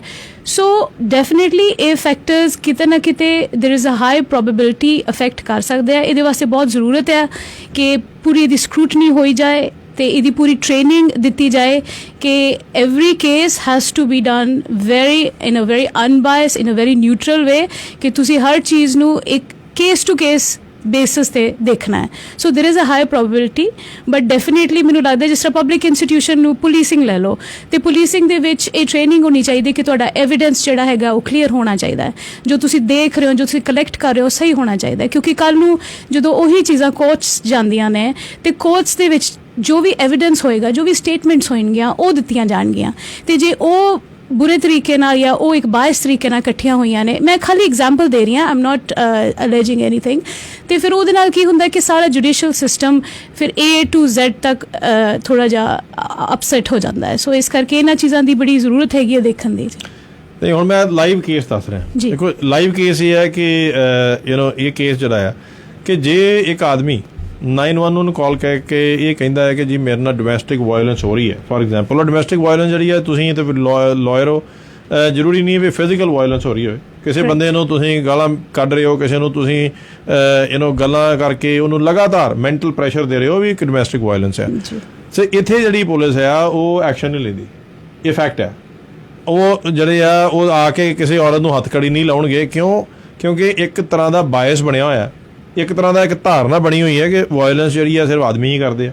ਔਰ ਖਾਸ ਤੌਰ ਤੇ ਅਗਰ ਤੁਸੀਂ ਮਾਈਨੋਰਿਟੀ ਹੋ, ਜੇ ਤੁਸੀਂ ਆਦਮੀ ਹੋ, ਸਾਊਥ ਏਸ਼ੀਅਨ ਬੈਕਗਰਾਊਂਡ ਦੇ ਹੋ, ਕੋਈ ਬਲੈਕ ਹੋ, ਤੇ ਪੁਲਿਸ ਵੈਸੇ ਹੀ ਤੁਹਾਡੇ ਉਹਨਾਂ ਦਾ ਇੱਕ ਬਾਇਸ ਤੁਹਾਡੇ ਅਗੇਂਸਟ ਹੈਗਾ ਕਿ ਜੀ ਕਿਉਂਕਿ ਪ੍ਰੈਜ਼ੈਂਟ ਹੀ ਐਵੇਂ ਕੀਤਾ ਗਿਆ। ਜਿੱਦਾਂ ਹੁਣ ਇੱਥੇ ਮੰਨਿਆ ਜਾਂਦਾ ਜੀ ਪਾਕਿਸਤਾਨ ਆ ਚਾਹੇ ਇੰਡੀਆ ਆ, ਜੀ India is the rape capital of the world. ਹੁਣ ਉੱਥੇ ਕੀ ਆ, ਉਹ ਹਰ ਬੰਦੇ ਨੂੰ, ਕਿਉਂਕਿ ਮੈਂ ਹੁਣ ਡਾਇਰੈਕਟਰ ਕ੍ਰਾਈਮ ਸਟਾਪਰ ਵੀ ਹੈਗਾ, ਉਹ ਐਵੇਂ ਵੇਖਦੇ ਆ ਕਿ ਜਦ ਸਾਊਥ ਏਸ਼ੀਅਨ ਬੰਦਾ ਆ ਉਹ ਸਿਰਫ ਰੇਪ ਹੀ ਕਰਦਾ, ਜਾਂ ਸਾਊਥ ਏਸ਼ੀਅਨ ਬੰਦਾ ਆ ਉਹ ਸਿਰਫ ਮਾਰਕਟਾ ਹੀ ਕਰਦਾ, ਸਾਊਥ ਏਸ਼ੀਅਨ ਬੰਦੇ ਜਿਹੜੇ ਆ ਉਹ ਜੀ ਬਲੈਕ ਹੈ ਤੇ ਉਹ ਵਾਇਲੈਂਟ ਹੀ ਹੈ। ਓਕੇ, ਸੋ ਉਹ ਇੱਕ ਧਾਰਨਾ ਦੇ ਨਾਲ ਹੀ ਪਹਿਲਾਂ ਤੁਹਾਡੀ ਗੱਲ ਸੁਣਦੇ ਆ। ਔਰ ਤੁਸੀਂ ਗੱਲ ਕੀਤੀ ਹੈ, ਤੁਸੀਂ ਵਕੀਲ ਹੋ, ਕभी ਸਬੂਤ ਹੋਣਾ ਚਾਹੀਦਾ ਜੀ। ਮਗਰ ਇੱਥੇ ਇਹੋ ਜਿਹੀ ਸੀਨ ਹੈ ਕਿ ਕੋਈ ਵੀ ਔਰਤ ਅਗਰ ਫੋਨ ਕਰਕੇ 911 ਨੂੰ ਕਾਲ ਕਰਦੇ ਜੀ ਮੈਨੂੰ ਡੋਮੈਸਟਿਕ ਵਾਇਲੈਂਸ ਹੋਈ ਹੈ, ਪੁਲਿਸ ਨੇ ਆ ਕੇ 2 ਪੁਲਿਸ ਵਾਲੇ ਆਉਣਗੇ, ਉਹ ਆ ਕੇ ਬੰਦੇ ਦੇ ਹੱਥ ਖੜੀ ਲਾਉਣਗੇ, ਉਹਦੇ ਬੇਸ਼ੱਕ ਉੱਥੇ ਲੜਕਾ ਲੜਕੀ ਜਵਾਨ ਹੋਰ ਵਿਟਨੈਸ ਹੈਗੇ ਆ, ਉਹਨਾਂ ਨੂੰ ਵਿਟਨੈਸ ਨਹੀਂ ਲੈਣਗੇ, ਉਹਨਾਂ ਦੀ ਉਹ ਗੱਲ ਵੀ ਨਹੀਂ ਪੁੱਛਦੇ ਕਿ ਬਈ ਇਹ ਚੀਜ਼ ਹੋਈ ਹੈ। ਦੇ ਹੈਵ ਟੂ ਅਰੈਸਟ, ਕਿਉਂਕਿ ਇਹ ਇੱਥੋਂ ਦਾ ਕਾਨੂੰਨ ਹੈ। ਅਰੈਸਟ ਹੋ ਗਿਆ ਬੰਦਾ, ਉਹਦੇ ਬਾਅਦ ਉਹਦਾ ਕ੍ਰਿਮੀਨਲ ਕੇਸ ਬਣ ਗਿਆ, ਉਹਦੀ ਲੜਾਈ ਕਰੀ ਜਾਏਗਾ, ਉੱਤੇ ਪੈਸੇ ਲਾਏਗਾ। ਇਹ 10 ਚੋਂ ਜਿੱਦਾਂ ਤੁਸੀਂ ਕਿਹਾ ਵੀ 7 ਕੇਸ ਜਿਹੜੇ ਆ ਸਹੀ ਹੋ ਸਕਦੇ, ਅਸੀਂ ਉਹਨਾਂ ਦੀ ਗੱਲ ਕਰ ਰਹੇ ਹਾਂ। ਜਿਹੜੇ 3 ਕੇਸ ਜਿਹੜੇ ਗਲਤ ਹੋ ਰਹੇ ਆ ਨਾ ਜੀ, ਉਹਨਾਂ ਦੀ ਸੁਣਾਈ ਕਿਤੇ ਨਹੀਂ ਹੈਗੀ, ਉਹਨਾਂ ਬਾਰੇ ਕੋਈ ਗੱਲ ਨਹੀਂ ਕਰ ਰਿਹਾ, ਉਹਨਾਂ ਬਾਰੇ ਕੋਈ ਪ੍ਰੋਟੈਕਸ਼ਨ ਨਹੀਂ ਹੈਗੀ, ਉਹਨਾਂ ਬਾਰੇ ਕੋਈ ਸੁਸਾਇਟੀ ਨਹੀਂ, ਕੋਈ NGOs ਨਹੀਂ ਹੈਗੀਆਂ ਜਿਹੜੀਆਂ ਫਾਈਟ ਕਰਨ। ਦੇਖੋ, ਅਸੀਂ ਇਹ ਨਹੀਂ ਗੱਲ ਕਰ ਰਹੇ ਵੂਮਨ ਜੈਂਡਰ ਦੇ ਉੱਤੇ, ਇਕੁਐਲਿਟੀ ਉੱਤੇ, ਇਹ ਸਾਰੀਆਂ ਉੱਤੇ ਬਹੁਤ NGOs ਬਣੀਆਂ ਨੇ, ਪਰ ਮੈਨੂੰ ਨਹੀਂ ਪਤਾ, ਸ਼ਾਇਦ ਤੁਸੀਂ ਜ਼ਿਆਦਾ ਜਾਣਦੇ ਹੋਗੇ ਇੰਡੀਆ ਦੇ ਵਿੱਚ ਵੀ ਜਾਂ ਕਿਤੇ, ਕਿ ਜਿੱਥੇ ਇਹ ਕੋਈ NGO ਹੋਏ ਜਿਹੜੀ ਕਿ ਉਹ 3 ਲੋਕ ਜਿਹੜੇ ਆ, 3 ਆਦਮੀ ਜਿਨ੍ਹਾਂ ਨਾਲ ਨਜਾਇਜ਼ ਹੋ ਰਹੀ ਹੈ, ਠੀਕ ਹੈ, ਉਹਨਾਂ ਵਾਸਤੇ ਕੋਈ ਫਾਈਟ ਕਰ ਰਿਹਾ ਹੋਏ। ਤਾਂ ਅੱਜ ਜਿਹੜਾ ਸਾਡਾ ਪ੍ਰੋਗਰਾਮ ਕਰਨ ਦਾ ਤਰੀਕਾ ਹੀ ਇਹ ਹੈ, ਮਤਲਬ ਹੀ ਇਹ ਹੈਗਾ ਕਿ ਉਹ ਬੰਦੇ ਜਿਹੜੇ ਜਿਨ੍ਹਾਂ ਨਾਲ ਨਜਾਇਜ਼ ਹੋ ਰਹੀ ਹੈ, ਸਿਰਫ ਇਸ ਕਰਕੇ ਕਿ ਉਹ ਆਦਮੀ ਨੇ, ਸਿਰਫ ਇਸ ਕਰਕੇ ਕਿ ਉਹ ਸਾਊਥ ਏਸ਼ੀਅਨ ਨੇ, ਪਾਕਿਸਤਾਨੀ ਨੇ, ਉਹ ਚਾਹੇ ਬਲੈਕ ਨੇ, ਉਹਨਾਂ ਦੀ ਗੱਲ ਜਿਹੜੀ ਅਸੀਂ ਕਰ ਰਹੇ ਹਾਂ। ਔਰ ਇਸ ਕਰਕੇ ਤੁਹਾਨੂੰ ਮੈਂ ਪੁੱਛ ਰਿਹਾ ਕਿ ਇਹਦੇ ਬਾਰੇ ਤੁਸੀਂ ਕੀ ਕਹੋਗੇ? ਕੀ ਇਹ ਸਹੀ ਚੀਜ਼ ਹੈ ਕਿ ਤੁਹਾਨੂੰ ਸਿਰਫ ਇਸ ਕਰਕੇ ਕਿਸੇ ਨੇ ਕਾਲ ਕਰਤੀ ਤੇ ਤੁਹਾਨੂੰ ਹੱਥਕੜੀ ਲੱਗ ਗਈ, ਮੇਰਾ ਇੱਕ ਔਰਤ ਨੂੰ ਹੱਥਕੜੀ ਨਹੀਂ ਲੱਗੇਗੀ, ਸੋ ਉਹਦੇ ਨਾਲ ਉਹ ਕ੍ਰਿਮੀਨਲ ਕੇਸ ਬਣਨ ਕਰਕੇ ਆਦਮੀ ਦਾ ਚਾਹੇ ਕੈਰੀਅਰ ਖਰਾਬ ਹੋ ਜਾਏ, ਉਹਦੀ ਲਾਇਸੈਂਸਿੰਗ ਖਰਾਬ ਹੋ ਜਾਏ, ਉਹਦਾ ਸਾਰੀ ਸੁਸਾਇਟੀ ਵਿੱਚ ਬਣੀ ਬਣਾਈ ਉਹਦੀ ਇੱਜ਼ਤ ਖਰਾਬ ਹੋ ਜਾਏ। ਤੁਹਾਡੇ ਉਹਦੇ ਉੱਤੇ ਕੀ ਵਿਚਾਰ ਨੇ? ਸੋ ਇਹਦੇ 'ਚ ਮੇਜਰਲੀ ਮੈਂ ਦੋ ਚੀਜ਼ਾਂ ਦੇਖ ਰਹੀ ਹਾਂ ਜਿਹੜੀਆਂ ਕਿ ਤੁਸੀਂ ਪੁਆਇੰਟ ਆਊਟ ਕਰ ਰਹੇ ਹੋ। ਇੱਕ ਤਾਂ ਜਿਹੜਾ ਜੈਂਡਰ ਬਾਇਸ ਹੈਗਾ, ਇੱਕ ਜਿਹੜਾ ਐਥਨਿਕ ਮਾਈਨੋਰਿਟੀਜ਼ ਜਾਂ ਫਿਰ ਉਹਨਾਂ ਜਿਹੜੇ ਐਥਨਿਕ ਹੈਰੀਟੇਜ ਤੋਂ ਆਇਆ ਉਹਨਾਂ ਦਾ ਅਗੇਂਸਟ ਬਾਇਸ ਹੈਗਾ। ਦੋਨਾਂ ਦੀ ਇੱਕ ਡਿਫਰੈਂਟ ਆਈਡੀਆ ਹੈਗਾ। ਫॉर एग्जांपल ਕਿ ਜਿਸ ਤਰ੍ਹਾਂ ਕਿ ਜੈਂਡਰ ਬਾਇਸ ਜਿਹੜਾ ਇੱਕ ਹੈਗਾ ਆ, ਉਹਦਾ ਬੇਸਿਸ ਹੋ ਸਕਦਾ ਆ ਇੱਕ ਨੰਬਰ ਆਫ ਕੇਸਿਸ। ਉਹਦਾ ਹੋ ਸਕਦਾ ਹੈ ਕਿ ਨॉन ਸੈਂਸਿਟਾਈਜੇਸ਼ਨ, ਨॉन ਟ੍ਰੇਨਿੰਗ, ਸਕਰੂਟਨੀ, ਜਿਸ ਤਰ੍ਹਾਂ ਕਿ ਮੈਂ ਤੁਹਾਨੂੰ ਕਿਹਾ ਸੀ ਕਿ ਇੱਕ ਪਬਲਿਕ ਇੰਸਟੀਟਿਊਸ਼ਨ ਦੀ ਇੱਕ ਸਕਰੂਟਨੀ ਹੋਣੀ ਚਾਹੀਦੀ ਆ ਕਿ ਕਿਹੜੇ ਕੇਸਿਸ ਆਏ, ਉਹਨਾਂ ਦਾ ਕਿਸ ਤਰ੍ਹਾਂ ਉਹਨਾਂ ਨੇ ਸਾਰਾ ਬਿਊਰਾ ਲਿਆ, ਉਹਦਾ ਅੱਗੇ ਕਿਸ ਤਰ੍ਹਾਂ ਹੋਇਆ। ਸੈਕਿੰਡ, ਜਿਹੜੀ ਡਿਸਕਸ਼ਨ ਇਸ ਵੇਲੇ ਕੈਨੇਡਾ 'ਚ ਚੱਲ ਰਹੀ ਆ, ਕਿਉਂਕਿ Canada is a very multi cultural society ਅਤੇ ਇਹਦੇ 'ਚ ਕਾਫੀ ਇਮੀਗ੍ਰੈਂਟਸ ਵੀ ਆ ਰਹੇ ਨੇ, ਕਾਫੀ ਡਿਫਰੈਂਟ ਐਥਨਿਕ ਮਾਈਨੋਰਿਟੀਜ਼ ਪ੍ਰੈਜ਼ੈਂਟ ਨੇ, ਅਤੇ ਉਹਦੇ 'ਚ ਇਹ ਦੇਖਣ ਦੀ ਲੋੜ ਹੈਗੀ ਆ ਕਿ ਅਗੇਨ ਕਿ ਕੀ ਇਹਦੇ ਤੇ ਸੈਂਸਿਟਾਈਜੇਸ਼ਨ ਹੋਈ ਆ। ਨਿਮਰਤਾ ਜੀ ਸਾਡੇ ਨਾਲ ਕਾਲਰ ਜੁੜ ਚੁੱਕੇ ਆ, ਹੋਰ ਵੀ ਕਾਲ ਅੱਗੇ ਡ੍ਰੌਪ ਹੋ ਗਈਆਂ। ਹਾਂਜੀ ਅੰਦੋਲ ਜੀ, ਤੁਸੀਂ ਔਨ 에ਅਰ ਹੋ ਜੀ, ਤੁਹਾਡਾ ਰੇਡੀਓ ਜ਼ਿੰਦਾਬਾਦ ਤੇ ਬਹੁਤ ਬਹੁਤ ਸਵਾਗਤ ਹੈ ਜੀ। ਹੈਲੋ, ਸਤਿ ਸ਼੍ਰੀ ਅਕਾਲ ਜੀ, ਤੁਹਾਨੂੰ ਦੋਨਾਂ ਨੂੰ ਸਤਿ ਸ਼੍ਰੀ ਅਕਾਲ, ਸੁਣਨ ਵਾਲਿਆਂ ਨੂੰ ਵੀ ਸਤਿ ਸ਼੍ਰੀ ਅਕਾਲ ਜੀ। ਮੇਰਾ ਨਾਮ ਮਨਮੋਹਨ ਸਿੰਘ ਹੈ ਜੀ। ਮੈਂ ਤੁਹਾਡੀ ਜਿਹੜੀ ਮਤਲਬ ਮੈਡਮ ਜਿਹੜੀ ਲਾਇਰ ਹੈਗੇ, ਇਹਨਾਂ ਦੀ ਜਿਹੜੀ ਲੈਂਗੁਏਜ ਹੈ ਉਹ ਲੀਗਲ ਹੈ, ਹੋ ਸਕਦਾ ਬਹੁਤਿਆਂ ਦੇ ਪੱਲੇ ਨਾ ਵੀ ਪੈਂਦੀ ਹੋਵੇ। ਮੈਂ ਲੀਗਲ ਇਸ ਪੁਆਇੰਟ ਆਫ ਵਿਊ ਤੋਂ ਨਹੀਂ ਕਹਿ ਰਿਹਾ ਕਿ ਕਿਉਂਕਿ ਇੱਕ ਜਿਹੜਾ ਐਕਸਪਰਟ ਇਨਸਾਨ ਹੈ ਉਹਨੂੰ ਉਹ ਲੈਂਗੁਏਜ ਬੋਲਣੀ ਪੈਂਦੀ ਆ, ਉਹ ਉਸ ਮੈਟਰ ਨੂੰ ਹੋਰ ਕਿਸੇ ਤਰ੍ਹਾਂ ਐਕਸਪਲੇਨ ਨਹੀਂ ਕਰ ਸਕਦਾ। ਮੈਂ ਤੁਹਾਨੂੰ ਸਟ੍ਰੇਟ ਫਾਰਵਰਡ ਕੇਸ ਦੱਸਦਾ ਜੀ, ਜੇ ਤੁਹਾਡੇ ਕੋਲ ਟਾਈਮ ਹੈ। ਜੀ ਬਿਲਕੁਲ ਜੀ, ਬਹੁਤ ਛੋਟੇ ਜਿਹੇ ਮਤਲਬ ਸ਼ਬਦਾਂ 'ਚ ਮੈਂ ਕੇਸ ਦੱਸੂਗਾ ਜੀ। ਕੇਸ ਇਹ ਹੈ ਕਿ ਇੱਕ ਲੜਕੇ ਨੇ ਆਪਣੀ ਬਹੁਤ ਵੱਡੀ ਕੰਪਨੀ ਬਿਲਡ ਕਰ ਲਈ ਜੀ। ਉਹ ਬਹੁਤ ਵੱਡੀ ਤੋਂ ਮਤਲਬ ਹੈ ਕਿ ਉਹ 2 ਲੱਖ ਤਨਖਾਹ ਲੈਂਦਾ ਸੀਗਾ, ਉਹਨੇ ਹੁਣ millions, couple of millions turnover ਉਹਦੀ ਸਾਲ ਦੀ ਬਣ ਗਈ ਹੈ ਜੀ। ਉਹ ਅੱਛਾ, ਉਹਦੀ ਵਾਈਫ ਤੇ ਆਪਣੇ ਮਤਲਬ ਉਹਦੇ ਬੱਚਿਆਂ ਦਾ ਉਹਨੇ ਸਟੈਂਡਰਡ ਹਾਈ ਕਰ ਲਿਆ। ਇਸ ਟਰੂ ਸਟੋਰੀ ਮੈਂ ਦੱਸ ਰਿਹਾ ਤੁਹਾਨੂੰ। ਜੀ ਜੀ ਬਿਲਕੁਲ। ਹਾਂ, ਉਹਨਾਂ ਨੇ ਆਪਣੇ ਘਰ ਇੱਕ ਰੱਖ ਲਿਆ ਬੱਚੀ ਨੂੰ ਪਿਆਨੋ ਤੇ ਗਿਟਾਰ ਸਿਖਾਉਣ ਦੇ ਲਈ, ਬੇਟੇ ਨੂੰ ਤੇ ਬੱਚੀ ਨੂੰ, ਹੈ ਜੀ। ਅੱਛਾ, ਬੇਟਾ ਜਿਹੜਾ ਆ ਉਹ ਬਹੁਤੀ ਪਰਵਾਹ ਨਹੀਂ ਸੀ ਕਰਦਾ, ਸਿਰਫ ਆਪਣਾ ਗਿਟਾਰ ਸਿੱਖੀ ਤੇ ਉਹ ਚਲਾ ਗਿਆ। ਬੇਟੀ ਨੂੰ ਉਹਨੇ ਉਸ ਜਿਹੜਾ ਟੀਚਰ ਸੀ ਉਹਨੂੰ ਸੈਕੰਡ ਕਲਾਸ ਵੀ ਦੇਣੀ। ਉਹਦੇ ਨਾਲ ਉਹਨੇ ਜਿਹੜੀ ਉਹਨਾਂ ਦੀ ਮਾਂ ਆ ਉਹਦੇ ਨਾਲ ਉਹਨੇ ਅੱਖ ਮੁਟੱਕਾ ਕਰ ਲਿਆ। ਮੈਂ ਸਿੱਧੀ ਲੈਂਗੁਏਜ ਤਾਂ ਬੋਲ ਰਿਹਾ ਕਿ ਮੈਂ ਆਪਣੀ ਕਹਾਣੀ ਛੇਤੀ ਖਤਮ ਕਰ ਦਿਆਂ। ਠੀਕ ਹੈ ਜੀ। ਨਾ ਉਹ ਹੁਣ ਕੀ ਹੁੰਦਾ ਕਿ ਉਹ ਬੰਦਾ ਜਿਹੜਾ ਉਹ ਗੋਲੀਆਂ ਖਾ ਕੇ ਉਹਨੂੰ ਚਲੋ ਉਹਨੂੰ ਪਹਿਲਾਂ ਸਰਜਰੀ ਵੀ ਹੋਈ ਆ, ਉਹਦੀ ਬ੍ਰੇਨ ਸਰਜਰੀ, ਲੇਕਿਨ ਉਹ ਸਰਜਰੀ ਦੇ ਨਾਲ ਹੋਰ ਵੀ ਉਹ ਚੁਸਤ ਹੋ ਗਿਆ ਆਪਣੇ ਫੀਲਡ ਦੇ ਵਿੱਚ। Is a computer expert.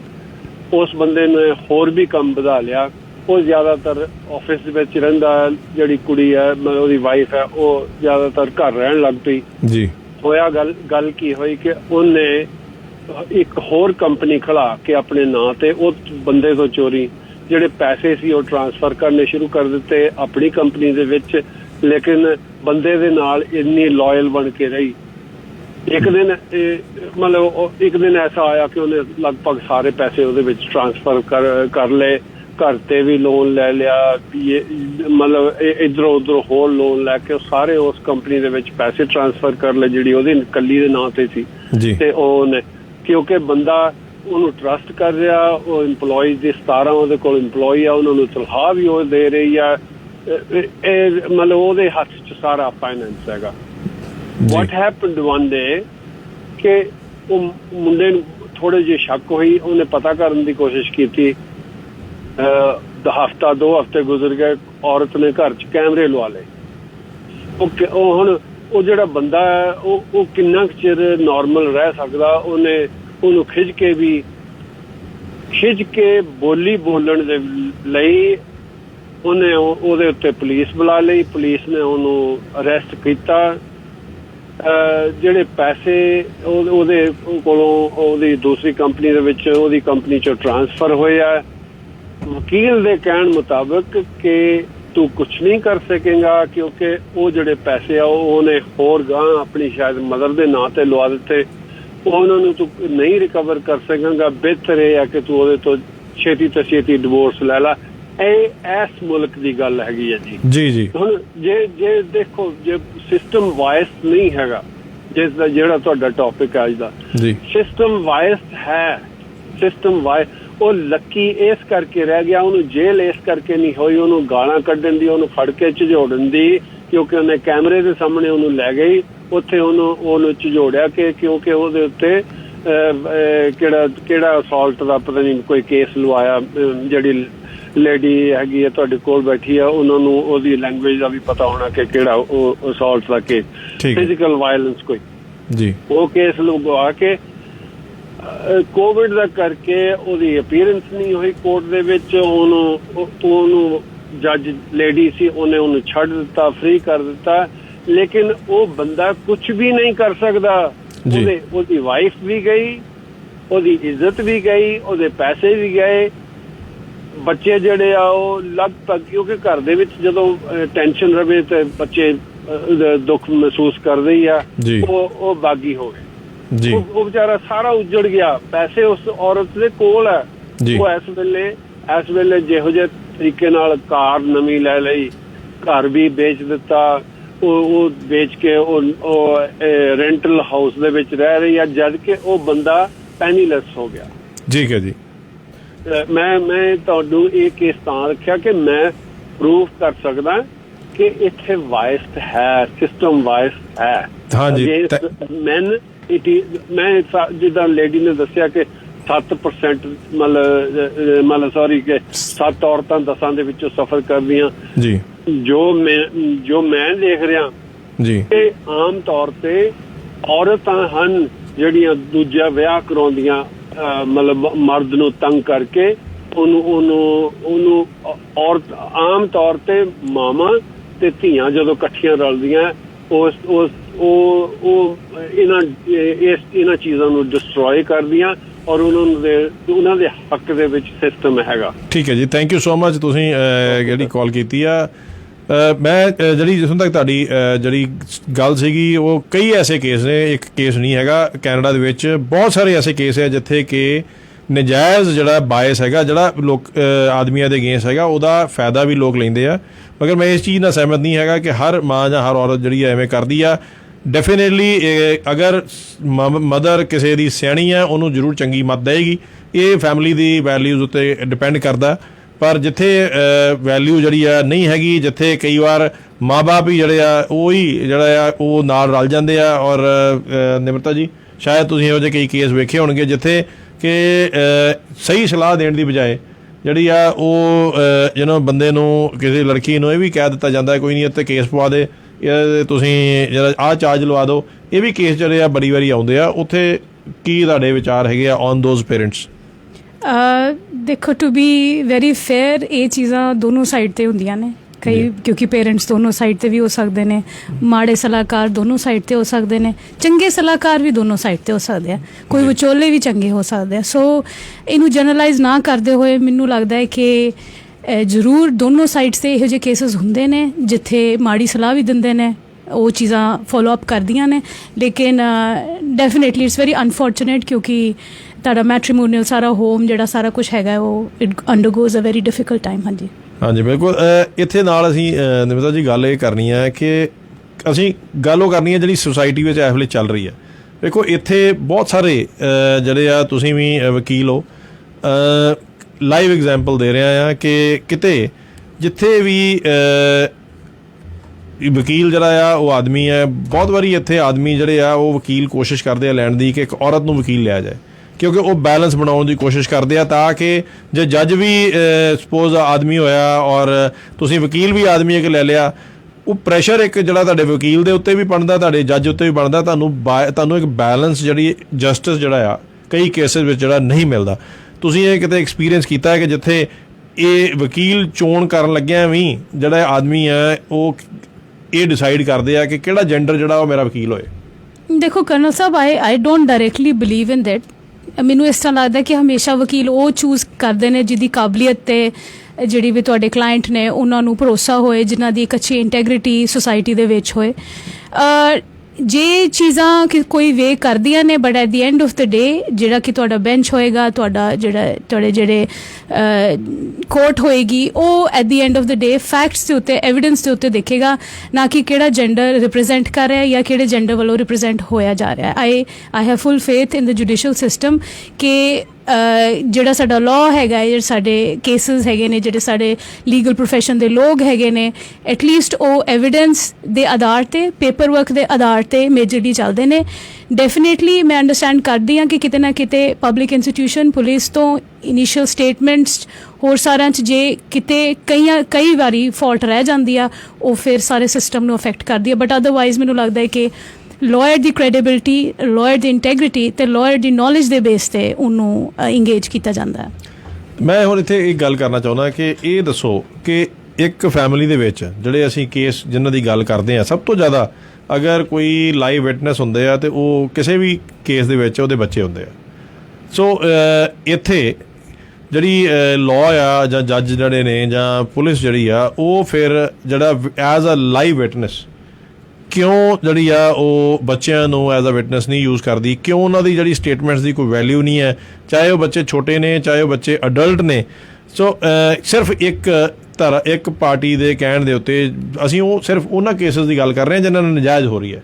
ਸੋ ਇਹਦਾ ਕੀ ਰੀਜ਼ਨ ਹੈ? ਕਿੱਥੇ ਫਿਰ ਇਹਦੇ ਵਿੱਚ ਬਾਇਸ ਜਿਹੜਾ ਹੈ ਕਿਉਂ ਨਹੀਂ ਨਜ਼ਰ ਆ ਰਿਹਾ? ਦੇਖੋ, ਬਾਇਸ ਦੀ ਇੱਕ ਡਿਫਰੈਂਟ ਡੈਫੀਨੇਸ਼ਨਸ ਹੋ ਸਕਦੀਆਂ ਨੇ। ਜੇ ਤੁਸੀਂ ਕਹਿ ਰਹੇ ਹੋ ਕਿ ਉਹ ਪ੍ਰੋਸੀਜਰਲੀ ਐਵੀਡੈਂਸ ਇਕੱਠਾ ਕਰਨ ਦੇ ਵਿੱਚ ਬਾਇਸ ਹੈਗਾ ਆ ਜਾਂ ਐਵੀਡੈਂਸ ਪ੍ਰੈਜ਼ੈਂਟ ਕਰਨ ਵੇਲੇ ਬਾਇਸ ਹੈਗਾ ਆ, that is a different thing. ਜੇ ਇੱਕ ਪਰਟੀਕੂਲਰ ਸਰਕਮਸਟਾਂਸ ਹੈ ਜਾਂ ਹਾਲਾਤ ਹੈ ਗਿਆ ਤੇ ਉਹਦਾ ਕੋਈ ਇੱਕ ਐਵੀਡੈਂਸ ਨਹੀਂ ਹੋਊਗਾ, ਬਹੁਤ ਸਾਰੇ ਐਵੀਡੈਂਸ ਹੋਣਗੇ, ਉਹਨਾਂ ਦੀ ਕ੍ਰੈਡੀਬਿਲਿਟੀ ਦੇਖੀ ਜਾਏਗੀ। ਉਹਨਾਂ ਦੀ ਕ੍ਰੈਡੀਬਿਲਿਟੀ ਸਾਰੀ ਜੁਡੀਸ਼ੀਅਲ ਸਿਸਟਮ ਜਿਹੜੇ ਪ੍ਰੋਸੀਜਰ ਦੇ ਵਿੱਚ ਕਿਹੜੀ ਯੂਜ਼ ਹੋ ਸਕਦੀ ਹੈ, ਕਿਹੜੀ ਨਹੀਂ ਹੋ ਸਕਦੀ ਆ। ਫੋਰ ਐਗਜ਼ਾਮਪਲ, ਜੇ ਇੱਕ ਪਰਸਨ ਹੈਗਾ ਜੋ ਉਹਦੀ ਕੋਈ ਮੈਂਟਲ ਹਾਲਤ ਇੱਕ ਡਿਫਰੈਂਟ ਹੈਗੀ ਆ, ਸੋ ਦੇਰ will be different levels of evidence ਜਿਹੜੇ ਕਿ ਪ੍ਰੈਜ਼ੈਂਟ ਹੋਣਗੇ। ਕੁਝ ਓਰਲ ਹੋਏਗਾ, ਕੁਝ ਡਾਕੂਮੈਂਟਡ ਹੋਏਗਾ। ਸੋ ਉਹ ਕੇਸ ਟੂ ਕੇਸ ਦੇਖਣਾ ਹੁੰਦਾ ਹੈ ਤੇ ਉਹ ਕੋਰਟਸ ਨੇ ਦੇਖਣਾ ਹੁੰਦਾ ਹੈ, ਪ੍ਰੋਸੀਜਰਲੀ ਦੇਖਣਾ ਹੁੰਦਾ ਹੈ ਕਿ what is the best evidence in a certain particular case ਜਿਹੜਾ ਕਿ ਉਸ ਸਿਚੁਏਸ਼ਨ ਨੂੰ ਬੈਸਟ ਐਡਰੈਸ ਕਰ ਸਕਦਾ ਹੈ। ਮੈਂ ਹੁਣ ਲਾਈਵ ਕੇਸ ਦੇ ਰਿਹਾ ਤੁਹਾਨੂੰ, ਤੁਸੀਂ ਕੇਸ ਦੀ ਗੱਲ ਕੀਤੀ ਆ, ਮੈਂ ਔਰ ਕੈਨੇਡਾ ਦੀ ਕੇਸ ਦੀ ਗੱਲ ਕਰ ਰਿਹਾ। ਇੱਕ ਕੇਸ ਸਾਡੇ ਕੋਲ ਸਾਹਮਣੇ ਆਇਆ ਕਿਉਂਕਿ ਜਦੋਂ ਮੈਂ ਪ੍ਰੋਗਰਾਮ ਦੇਣਾ ਸੀਗਾ, ਮੈਂ ਬੜੇ ਕ੍ਰਾਸ ਸੈਕਸ਼ਨ ਲਾਇਰਸ ਨਾਲ ਗੱਲ ਕੀਤੀ, ਉਹਨਾਂ ਤੋਂ ਲਾਈਵ ਕੇਸਿਸ ਪੁੱਛਿਆ। ਇੱਕ ਲਾਈਵ ਕੇਸ ਹੈ, ਤੁਸੀਂ ਹੁਣ ਵਕੀਲ ਹੋ, ਤੁਸੀਂ ਹੁਣ ਇਹਦੇ ਬਾਰੇ ਦੱਸੋ ਕਿ ਕੀ ਇਹਦੇ 'ਚ ਪ੍ਰੈਜੂਡਾਈਸ ਜਾਂ ਜਸਟ ਇਹਦੇ 'ਚ ਕੋਈ ਇੱਕ ਤਰ੍ਹਾਂ ਦੀ ਧਾਰਨਾ ਜਿਹੜੀ ਹੈ ਉਹ ਕੰਮ ਆ ਰਹੀ ਹੈ ਇਸ ਡਿਸੀਜ਼ਨ 'ਚ? ਨਹੀਂ। ਇੱਕ ਲਾਈਵ ਕੇਸ ਇਹ ਹੈ ਕਿ ਇੱਕ ਆਦਮੀ ਆ, ਉਹਦਾ ਦੂਸਰਾ ਵਿਆਹ ਹੋਇਆ। ਸੋ ਉਹਦਾ ਇੱਕ ਸਟੈਪ ਸਨ ਹੈਗਾ, ਉਹਦੀ ਆਪਣੀ ਇੱਕ ਬੇਟੀ ਹੈ, ਔਰ ਉਹਦੀ ਵਾਈਫ ਜਿਹੜੀ ਆ ਉਹ ਸਿਜ਼ੋਫਰੇਨਿਕ ਹੈ। ਉਹ ਡਾਇਗਨੋਜ਼ ਹੋਈ ਹੈ ਸਿਜ਼ੋਫਰੇਨਿਕ, ਔਰ ਉਹਨੇ ਉਹ ਹੌਸਪੀਟਲ 'ਚ ਵੀ ਰਹੀ ਹੈ, ਸਾਈਕੈਟਰਿਕ ਵਾਰਡ 'ਚ, ਇੱਥੇ ਫਿਰ ਰੀਹੈਬ 'ਚ ਵੀ ਰਹੀ ਹੈ। ਔਰ ਰੀਹੈਬ ਦੇ ਵਿੱਚ ਰਾਈਟ ਤੋਂ ਜਾਣ ਤੋਂ ਪਹਿਲਾਂ ਉਹਨੂੰ ਜਿਹੜੀ ਉਹਦੀ ਡੋਜ਼ ਸੀਗੀ ਸਾਈਕੈਟਰਿਕ ਜਿਹੜੀ ਉਹਨਾਂ ਦੀ ਦਵਾਈ ਸੀਗੀ, ਉਹਨੇ ਜ਼ਿਆਦਾ ਖਾ ਲਈ, ਉਹਦੇ ਕਰਕੇ ਉਹਦੀ ਪਲਸ ਡਰੋਪ ਹੋ ਗਈ। ਔਰ ਉਸ ਆਦਮੀ ਨੇ, ਕਿਉਂਕਿ ਉਹਨੂੰ CPR ਦੇਣਾ ਆਉਂਦਾ ਸੀਗਾ, ਉਹਨੇ ਔਰ ਉਹਦੇ ਸਟੈਪ ਸਨ ਨੇ, ਜਿਹੜਾ ਉਸ ਔਰਤ ਦਾ ਆਪਣਾ ਬੱਚਾ ਹੈ, ਉਹਨਾਂ ਨੇ ਉਹਨੂੰ CPR ਦਿੱਤਾ ਔਰ ਉਹਨੂੰ 911 ਨੂੰ ਬੁਲਾ ਕੇ ਜਦ ਤੱਕ CPR ਦਿੰਦੇ ਰਹੇ ਉਹਨੂੰ ਬਚਾਤਾ, ਔਰ ਉਹ ਹੌਸਪੀਟਲ ਚਲ ਗਈ। ਰੀਹੈਬ ਦੇ ਵਿੱਚ ਉਹ ਸਟੇਟਮੈਂਟ ਦਿੰਦੀ ਹੈ ਕਿ ਮੈਨੂੰ ਜੀ ਮੇਰੇ ਪਤੀ ਨੇ ਮਾਰਨ ਦੀ ਕੋਸ਼ਿਸ਼ ਕੀਤੀ ਹੈ, ਠੀਕ ਹੈ। ਔਰ ਉਹ ਲਾਸਟ ਜਿਹੜੀ ਚੀਜ਼ ਉਹਨੂੰ ਯਾਦ ਰਹੀ ਆ ਉਹ ਇਹ ਹੈ ਕਿ ਜਦੋਂ ਉਹ CPR ਦੇ ਰਿਹਾ, ਉਹਦਾ ਘਰਵਾਲਾ ਉਹਨੂੰ ਉਹ ਲੰਮੇ ਪਈ ਹੋਈ ਆ ਔਰ ਉਹਨੂੰ CPR ਦੇ ਰਿਹਾ। ਸਾਨੂੰ ਸਾਰਿਆਂ ਨੂੰ ਪਤਾ ਹੈ ਕਿ ਤੁਸੀਂ CPR ਕਿਵੇਂ ਦਿੰਦੇ ਹੋ। ਅਗਲਾ ਐਕਸ਼ਨ ਇਹ ਹੈ ਕਿ ਪੁਲਿਸ ਉਹਨੂੰ ਆ ਕੇ ਅਰੈਸਟ ਕਰਦੀ ਹੈ, ਉਹਦੇ 'ਤੇ ਕ੍ਰਿਮੀਨਲ ਕੇਸ ਪੈਂਦਾ। ਉਹਦਾ ਜਿਹੜਾ ਆਦਮੀ ਦਾ ਸਟੈਪ ਸਨ ਹੈ, ਉਸ ਔਰਤ ਦਾ ਆਪਣਾ ਸਕਾ ਬੇਟਾ, ਉਸ ਪੁਲਿਸ ਨੂੰ ਇਜ਼ 19 ਈਅਰਸ ਓਲਡ, ਔਰ ਉਹ ਸਟੇਟਮੈਂਟ ਦੇਣ ਦੀ ਕੋਸ਼ਿਸ਼ ਕਰ ਰਿਹਾ ਕਿ ਭਈ ਮੇਰੇ ਸਟੈਪ ਫਾਦਰ ਨੇ ਮੇਰੀ ਮਾਂ ਨੂੰ ਬਚਾਇਆ, ਉਹਨੂੰ CPR ਦਿੱਤਾ। ਉਹ ਬਹੁਤ ਪਰੇਸ਼ਾਨ ਹੈਗਾ ਉਹਦੀ ਸਿਹਤ ਦੇ ਕਾਰਨ, ਅਤੇ ਭਈ ਮੇਰੀ ਸਟੇਟਮੈਂਟ ਲਈ ਜਾਏ। ਪੁਲਿਸ ਕਹਿੰਦੀ ਹੈ ਵੀ ਅਸੀਂ ਇਹ ਸਟੇਟਮੈਂਟ ਨਹੀਂ ਲੈ ਸਕਦੇ, ਉਹਨੂੰ ਅਰੈਸਟ ਹੁੰਦੀ ਹੈ। ਉਹਦੇ ਬਾਅਦ ਉਹਦੇ 'ਤੇ ਰਿਸਟ੍ਰਿਕਸ਼ਨ ਲੱਗ ਜਾਂਦੀ ਹੈ ਵੀ ਉਹ ਘਰ 'ਚ ਨਹੀਂ ਰਹਿ ਸਕਦਾ। ਔਰ ਉਹ ਬੰਦਾ ਜਿਹੜਾ ਆ ਉਹ ਊਬਰ ਡਰਾਈਵਰ ਹੈ, ਊਬਰ ਚਲਾ ਕੇ ਉਹ ਦਿਨ ਰਾਤ ਉਹ ਆਪਣਾ ਪਰਿਵਾਰ ਪਾਲ ਰਿਹਾ। ਉਹਨੂੰ ਇਹ ਸਾਨੂੰ ਸਾਰਿਆਂ ਨੂੰ ਪਤਾ ਕਿ ਜਿਹੜਾ ਬੰਦਾ ਸੀਜ਼ੋਫਰੇਨਿਕ ਹੈ ਉਹ ਵਾਇਲੈਂਟ ਵੀ ਹੋ ਸਕਦਾ, ਆਪਣੇ ਬੱਚਿਆਂ ਨੂੰ ਹਾਰਮ ਕਰ ਸਕਦਾ, ਉਹਨੂੰ ਪਤਾ ਨਹੀਂ ਉਹ ਕੀ ਕਰ ਰਿਹਾ। ਸੋ ਉਹ ਔਰਤ ਜਿਹੜੀ ਆ ਉਹ ਉਹਦੇ ਬੇਸ ਦੇ ਉੱਤੇ ਉਹ ਰਿਕੁਐਸਟ ਕਰ ਰਿਹਾ ਕਿ ਮੈਨੂੰ ਘਰੋਂ ਬਾਹਰ ਨਾ ਰੱਖਿਆ ਜਾਏ, ਕਿਉਂਕਿ ਮੇਰੀ ਬੱਚੀ ਜਿਹੜੀ ਉਹ 7 ਸਾਲ ਦੀ ਆ, ਮੇਰਾ ਬੇਟਾ ਜਿਹੜਾ ਉਹਨੂੰ ਵੀ ਮੇਰੀ ਜਿਹੜੀ ਵਾਈਫ ਹੈ ਆਪਣੀ ਮੈਂਟਲ ਸਟੇਟ ਕਾਰਨ ਉਹਨਾਂ ਨੂੰ ਹਾਰਮ ਕਰ ਸਕਦੀ ਹੈ, ਉਹਨਾਂ ਨੂੰ ਨੁਕਸਾਨ ਪਹੁੰਚਾ ਸਕਦੀ ਹੈ। ਮਗਰ ਜਿਹੜਾ ਜੁਡੀਸ਼ਰੀ ਹੈ ਉਹਨੇ ਉਹਦੇ ਬਾਰੇ ਕੋਈ ਗੌਰ ਨਹੀਂ ਕੀਤਾ, ਉਹਦੇ 'ਤੇ ਰਿਸਟ੍ਰਿਕਸ਼ਨ ਲੱਗੀਆਂ ਰਹੀਆਂ ਔਰ ਉਹ ਬੰਦਾ ਜਿਹੜਾ ਆ ਘਰੋਂ ਬਾਹਰ ਹੈ ਇਸ ਵੇਲੇ, ਅੱਜ ਦੀ ਗੱਲ ਕਰ ਰਹੇ। ਔਰ ਇਹਦੇ ਵਿੱਚ ਹੁਣ ਇਹ ਦੱਸੋ ਕਿ ਤੁਹਾਨੂੰ ਇਹਦੇ ਵਿੱਚ ਬਾਇਸ ਕਿੱਥੇ ਨਜ਼ਰ ਨਹੀਂ ਆ ਰਿਹਾ ਕਿ ਰੀਹੈਬ ਦੇ ਵਿੱਚ ਇੱਕ ਮੈਂਟਲੀ ਸਟੇਬਲ ਨਹੀਂ ਹੈਗੀ ਔਰਤ, ਉਹਦੇ ਬੇਸ ਦੇ ਉੱਤੇ ਉਹ ਬੰਦਾ ਜਿਹੜਾ ਉਹ ਸਫਰ ਕਰ ਰਿਹਾ, ਉਹਦੇ ਬੱਚੇ ਸਫਰ ਕਰ ਰਹੇ ਆ, ਉਹਦੀ ਫੈਮਿਲੀ ਸਫਰ ਕਰ ਰਹੀ ਹੈ, ਰਾਈਟ। ਅਤੇ ਜਦੋਂ ਵਕੀਲ ਦੇ ਨਾਲ ਉਹਨੇ ਗੱਲ ਹੋਈ ਆ, ਮੇਰੀ ਵੀ ਗੱਲ ਹੋਈ ਹੈ, ਉਹਦੀ ਸਟੇਟਮੈਂਟ ਇਹ ਸੀਗੀ ਕਿ ਮੈਂ ਇਸ ਵੇਲੇ ਡਿਵੋਰਸ ਵੀ ਨਹੀਂ ਅਪਲਾਈ ਕਰ ਸਕਦਾ। ਉਹਦਾ ਰੀਜ਼ਨ ਇਹ ਹੈਗਾ ਕਿ ਉਹ ਫਿਰ ਵੀ ਉਹਦਾ ਕੰਸਰਨ ਇਹ ਹੈ ਕਿ ਮੇਰੀ ਵਾਈਫ ਜਿਹੜੀ ਆ ਉਹਦੀ ਮੈਂਟਲ ਸਟੇਟ ਇਹੋ ਜਿਹੀ ਨਹੀਂ ਹੈਗੀ ਕਿ ਉਹ ਮੇਰੇ ਬੱਚੇ ਸੰਭਾਲ ਲਏ, ਤਾਂ ਮੈਂ ਡਿਵੋਰਸ ਵੀ ਨਹੀਂ ਅਪਲਾਈ ਕਰ ਸਕਦਾ, ਸੋ ਹੀ ਹੈਜ਼ ਟੂ ਸਫਰ। ਹੁਣ ਇਹਦੇ ਉੱਤੇ ਤੁਸੀਂ ਕੀ ਦੱਸੋਗੇ, ਤੁਸੀਂ ਇੱਕ ਵਕੀਲ ਹੋ, ਕਿ ਵੀ ਕਿੱਥੇ ਜਸਟਿਸ ਜਿਹੜਾ ਆ ਉਹ ਉਸ ਬੰਦੇ ਨੂੰ ਦਿੱਤਾ ਗਿਆ। ਔਰ ਮੈਂ ਕੈਨੇਡਾ ਦੀ ਗੱਲ ਕਰ ਰਿਹਾ, ਮੈਂ ਲਾਈਵ ਕੇਸ ਦੀ ਗੱਲ ਕਰ ਰਿਹਾ।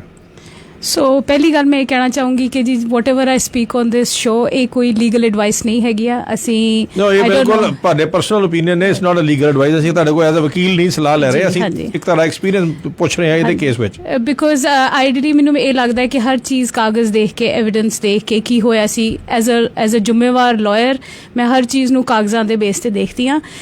ਠੀਕ ਹੈ, ਤੁਸੀਂ ਇੱਕ ਹਾਈਪੋਥੈਟੀਕਲ ਜਾਂ ਫਿਰ ਇੱਕ ਪ੍ਰੈਜ਼ੈਂਟ ਕੋਈ ਸਿਚੁਏਸ਼ਨ ਤੋਂ ਕੋਟ ਕਰ ਰਹੇ ਹੋ ਸਕਦਾ ਹੈ ਕਿ ਸਾਨੂੰ ਉਹਦਾ ਕੁਝ ਪਾਰਟ ਪਤਾ ਹੋਏ, ਕੁਝ ਪਾਰਟ ਨਾ ਪਤਾ ਹੋਏ। ਮੈਨੂੰ ਕੈਨੇਡੀਅਨ ਲੀਗਲ ਸਿਸਟਮ 'ਤੇ ਇੰਨਾ ਭਰੋਸਾ ਜ਼ਰੂਰ ਹੈਗਾ ਕਿ ਜੇ ਇੱਕ ਪਰਟੀਕੂਲਰ ਥਿੰਗ ਹੋਈ ਆ ਤੇ ਉਹਨਾਂ ਨੇ ਕਿਸੇ ਡਾਕੂਮੈਂਟੇਸ਼ਨ 'ਤੇ, ਕਿਸੇ ਸਟੇਟਮੈਂਟ 'ਤੇ, ਕਿਸੇ ਐਵੀਡੈਂਸ ਦੇ ਆਧਾਰ 'ਤੇ ਉੱਤੇ ਹੀ ਸਾਰਾ ਕੁਝ ਕੀਤਾ ਹੋਏਗਾ। ਇਹ ਇੰਨਾ ਐਟਲੀਸਟ ਮੇਰੇ ਆਪਣੇ ਤਜਰਬੇ 'ਚ ਇੰਨਾ ਨਹੀਂ ਹੈਗਾ ਕਿ ਇੱਕ ਬਿਲਕੁਲ ਹੀ ਆਪੋਜ਼ਿਟ ਚੀਜ਼ ਜਿਹੜੀ ਹੋਏ, ਕਿ ਬਿਲਕੁਲ ਹੀ ਅਨਰਿਲਾਇਬਲ ਐਵੀਡੈਂਸ ਨੂੰ ਲੈ ਕੇ ਜਿਹੜਾ ਲੀਗਲ ਸਿਸਟਮ ਹੈ ਅੱਗੇ ਵਧਿਆ ਹੋਵੇ। ਡੈਫੀਨੇਟਲੀ ਜੇ ਇੱਕ ਪਰਟੀਕੂਲਰ ਕੇਸ ਆਏਗਾ, ਉਹਦੇ ਡਾਕੂਮੈਂਟੇਸ਼ਨ ਦੇਖ ਕੇ ਹੀ ਮੈਂ ਤੁਹਾਨੂੰ ਸਹੀ ਇਹਦੇ 'ਤੇ ਐਡਵਾਈਸ ਕਰ ਸਕੂੰਗੀ। ਮੈਂ ਐਡਵਾਈਸ ਦੀ ਗੱਲ ਨਹੀਂ ਕੀਤੀ, ਗੱਲ ਇਹ ਕੀਤੀ ਆ ਵੀ ਜੇ ਇਹ ਜਿਹੜਾ ਕੇਸ ਹੈਗਾ ਇਹਦੇ ਵਿੱਚ ਇਹ ਜਿਹੜੀ ਚੀਜ਼ ਹੈ ਇਹਦੇ ਵਿੱਚ ਮਿਸਿੰਗ ਕੁਛ ਨਹੀਂ ਹੈ, ਬਿਕੋਜ਼ ਇਹ ਜਿਹੜੀ ਹੈ ਇਹ ਸਿਰਫ ਇੱਕ ਪਾਸੇ ਦੀ ਸਟੋਰੀ ਨਹੀਂ ਹੈਗੀ। ਇਹ ਜਿਹੜਾ ਔਰਤ ਦਾ ਸਟੈਪ ਸਨ ਆ, ਇਹ ਉਹਦੇ ਵੀ ਬਿਆਨ ਨੇ ਔਰ ਓਬਵੀਅਸਲੀ ਉਹਦਾ and he is very close to his mother, ਇਹ ਪ੍ਰੂਵਨ ਫੈਕਟ ਨੇ। ਤੇ ਗੱਲ ਇੱਥੇ ਜਿਹੜੀ ਅਸੀਂ ਇਹੀ ਕਰ ਰਹੇ ਹਾਂ, ਹੁਣ ਜਿੱਦਾਂ ਤੁਸੀਂ ਮੰਨਣ ਨੂੰ ਇਹ ਤਿਆਰ ਨਹੀਂ ਹੋ ਕਿ ਵੀ ਇਹ ਇਵੇਂ ਜਿਹੜਾ ਆ ਸਿਸਟਮ ਨਹੀਂ ਕਰ ਸਕਦਾ, ਕਾਗਜ਼ਾਂ ਦੇ ਵਿੱਚ ਬਿਲਕੁਲ ਨਹੀਂ ਕਰ ਸਕਦਾ। ਜੋ ਤੁਸੀਂ ਗੱਲ ਕਰ ਰਹੇ ਹੋ ਕਾਗਜ਼ੀ ਹੈ, ਰਿਐਲਿਟੀ ਦੇ ਵਿੱਚ ਜਿਹੜਾ ਆ ਇਹ ਬਹੁਤ ਲੋਕਾਂ ਦੇ ਨਾਲ ਇਵੇਂ ਹੁੰਦਾ ਆ। ਔਰ ਇਹ ਇਸੇ ਕਰਕੇ ਹੀ ਅੱਜ ਕੋਈ NGO ਨਹੀਂ ਹੈਗੀ, ਕੋਈ ਮੀਡੀਅਮ ਨਹੀਂ ਹੈਗਾ, ਕੋਈ ਪੋਲੀਟੀਸ਼ੀਅਨ ਜਿਹੜੇ ਆ ਉਹ ਵੀ ਨਹੀਂ ਡਰਦੇ, ਉਹ ਵੀ ਨਹੀਂ ਗੱਲ ਇਹ ਓਪਨਲੀ ਕਰ ਸਕਦੇ ਕਿ ਇਹ ਚੀਜ਼ ਜਿਹੜੀ ਆ ਸਾਨੂੰ ਇਹਦੇ 'ਤੇ ਗੱਲ ਕਰਨ ਦੀ ਲੋੜ ਹੈ। ਜਿਹੜੇ ਇਸ ਟਾਈਮ ਇਸ ਕਾਨੂੰਨ ਬਣੇ ਸੀਗੇ, ਤੁਸੀਂ ਜਾਂ ਇੰਡੀਆ ਦਾ ਡੌਰੀ ਐਕਟ ਵੇਖ ਲਓ, ਸਭ ਤੋਂ ਜ਼ਿਆਦਾ ਮਿਸਯੂਜ਼ਡ ਜਿਹੜੇ ਹਜ਼ਾਰ ਐਸੇ ਵੀਡੀਓਜ਼ ਨੇ, ਹਜ਼ਾਰ ਐਸੇ ਲੀਗਲ ਐਕਸਪਰਟਸ ਨੇ ਜਿਨ੍ਹਾਂ ਨੇ ਕਿਹਾ ਕਿ ਉਹਦਾ ਬਹੁਤ ਵੱਡਾ ਨਜਾਇਜ਼ ਫਾਇਦਾ ਜਿਹੜਾ ਆ ਉਹ ਲੋਕ ਲੈ ਰਹੇ ਆ। ਅਸੀਂ ਇਹ ਨਹੀਂ ਕਹਿ ਰਹੇ ਉਹਦਾ ਫਾਇਦਾ ਨਹੀਂ ਹੋ ਰਿਹਾ, ਪਰ ਗੱਲ ਇਹ ਹੈ ਵੀ ਉਹਦਾ ਨਜਾਇਜ਼ ਫਾਇਦਾ ਦੀ ਗੱਲ ਹੋ ਰਹੀ ਹੈ। ਜਿਨ੍ਹਾਂ ਲੋਕਾਂ ਨਾਲ ਨਜਾਇਜ਼ ਹੋ ਰਹੀ ਹੈ ਅਸੀਂ ਉਹਨਾਂ ਦੀ ਗੱਲ ਕਰ ਰਹੇ ਹਾਂ। We are spokes people for those people ਜਿਹੜੇ ਉਹ 3 ਲੋਕ ਨੇ ਜਿਨ੍ਹਾਂ ਨਾਲ ਨਜਾਇਜ਼ ਕੀਤੀ ਜਾ ਰਹੀ ਹੈ। ਸੋ ਤੁਸੀਂ ਆਪ ਹੀ ਮੰਨਣ ਨੂੰ ਤਿਆਰ ਨਹੀਂ ਹੋ, ਰਾਈਟ? ਜਦ ਕਿ ਗਰਾਊਂਡ ਦੇ ਉੱਤੇ ਅਸੀਂ ਇੱਕ ਕਾਲਰ ਦੀ ਗੱਲ ਸੁਣੀ ਹੈ, ਇਹੋ ਜਿਹੇ ਬਹੁਤ ਕੇਸ ਨੇ ਜਿੱਥੇ ਕਿ ਧਮਕੀਆਂ ਵੀ ਮਿਲਦੀਆਂ। ਮੈਂ ਕਈ ਐਸੇ ਲੋਕਾਂ ਨੂੰ ਜਾਣਦਾ ਜਿਹੜੇ ਕਿ ਅੰਡਰ ਥ੍ਰੈਟ ਰਹਿੰਦੇ ਆ ਕਿ ਭਾਈ ਪਤਾ ਨਹੀਂ ਸਾਨੂੰ ਕਿਹੜੇ ਹੱਥ ਖੜੀ ਨਾ ਕਰਵਾ ਦੇ, ਠੀਕ ਹੈ। ਮੈਂ ਇਹੋ ਜਿਹਾ ਲਾਈਵ ਕੇਸ ਦੱਸ ਸਕਦਾ ਜਿੱਥੇ ਕਿ ਇੱਕ ਆਦਮੀ ਜਿਹੜਾ ਸਿਰਫ ਰਾਸ਼ਨ ਖਰੀਦਣ ਜਾ ਰਿਹਾ ਆਪਣੇ ਬੱਚਿਆਂ ਲਈ, ਔਰ ਉਸ ਬੰਦੇ ਉੱਤੇ ਕ੍ਰਿਮੀਨਲ ਚਾਰਜ ਇਸ ਚੀਜ਼ ਦਾ ਲੱਗਾ ਕਿ ਵੀ ਉਹਦੀ ਵਾਈਫ ਨੇ ਕਿਹਾ ਜੀ ਉਸ ਮੂਮੈਂਟ ਜਦੋਂ ਕਿ ਉਹਦਾ ਪ੍ਰੂਫ ਹੈ ਕਿ ਉਹ ਰਾਸ਼ਨ ਖਰੀਦ ਰਿਹਾ, ਵੀਡੀਓ ਕੈਮਰੇ ਦੇ ਵਿੱਚ ਉਹਦਾ ਇਹ ਪ੍ਰੂਫ ਹੈ ਕਿ ਉਹ ਉਸ ਔਰਤ ਨੂੰ ਮਿਲਿਆ ਵੀ ਨਹੀਂ ਉਸ ਟਾਈਮ, ਇਹ ਵੀ ਐਵੀਡੈਂਸ਼ੀਅਲ ਹੈਗਾ ਵਿਦਨ ਕੈਮਰਾਸ। ਮਗਰ ਕਿਉਂਕਿ ਉਸ ਔਰਤ ਨੇ ਜਾ ਕੇ ਪੁਲਿਸ ਸਟੇਸ਼ਨ 'ਚ ਇਹ ਕਹਿ ਦਿੱਤਾ ਜੀ ਇਹ ਧਮਕੀ ਦਿੱਤੀ ਗਈ ਹੈ, ਮੈਨੂੰ ਇਹ ਕੀਤਾ ਗਿਆ, ਉਹ ਬੰਦੇ ਦੇ ਕ੍ਰਿਮੀਨਲ ਕੇਸ ਲੱਗ ਗਿਆ। ਹੁਣ ਇਹ ਜਿਹੜਾ ਆ ਇਹਦੇ ਬਾਰੇ ਤੁਸੀਂ ਕੀ ਦੱਸੋਗੇ ਵੀ ਇਹਦੇ 'ਚ ਤੁਹਾਨੂੰ ਐਜ਼ ਅ ਇੰਡੀਵਿਜੂਅਲ ਜੇ ਤੁਸੀਂ ਲਾਇਰ ਨਾ ਹੋ ਤੇ ਤੁਹਾਨੂੰ ਬਾਇਸ ਨਜ਼ਰ ਆ ਰਿਹਾ ਜਾਂ ਨਹੀਂ ਆ ਰਿਹਾ? ਦੇਖੋ ਮੇਰੀ ਕੰਡੀਸ਼ਨਿੰਗ ਇੰਨੀ ਲਾਇਰ ਵਾਲੀ ਹੋਈ ਹੈ ਕਿ ਮੈਂ ਹਰ ਚੀਜ਼ ਉਸ ਹੀ ਪਹਿਲੂ ਤੋਂ ਦੇਖਦੀ ਹਾਂ।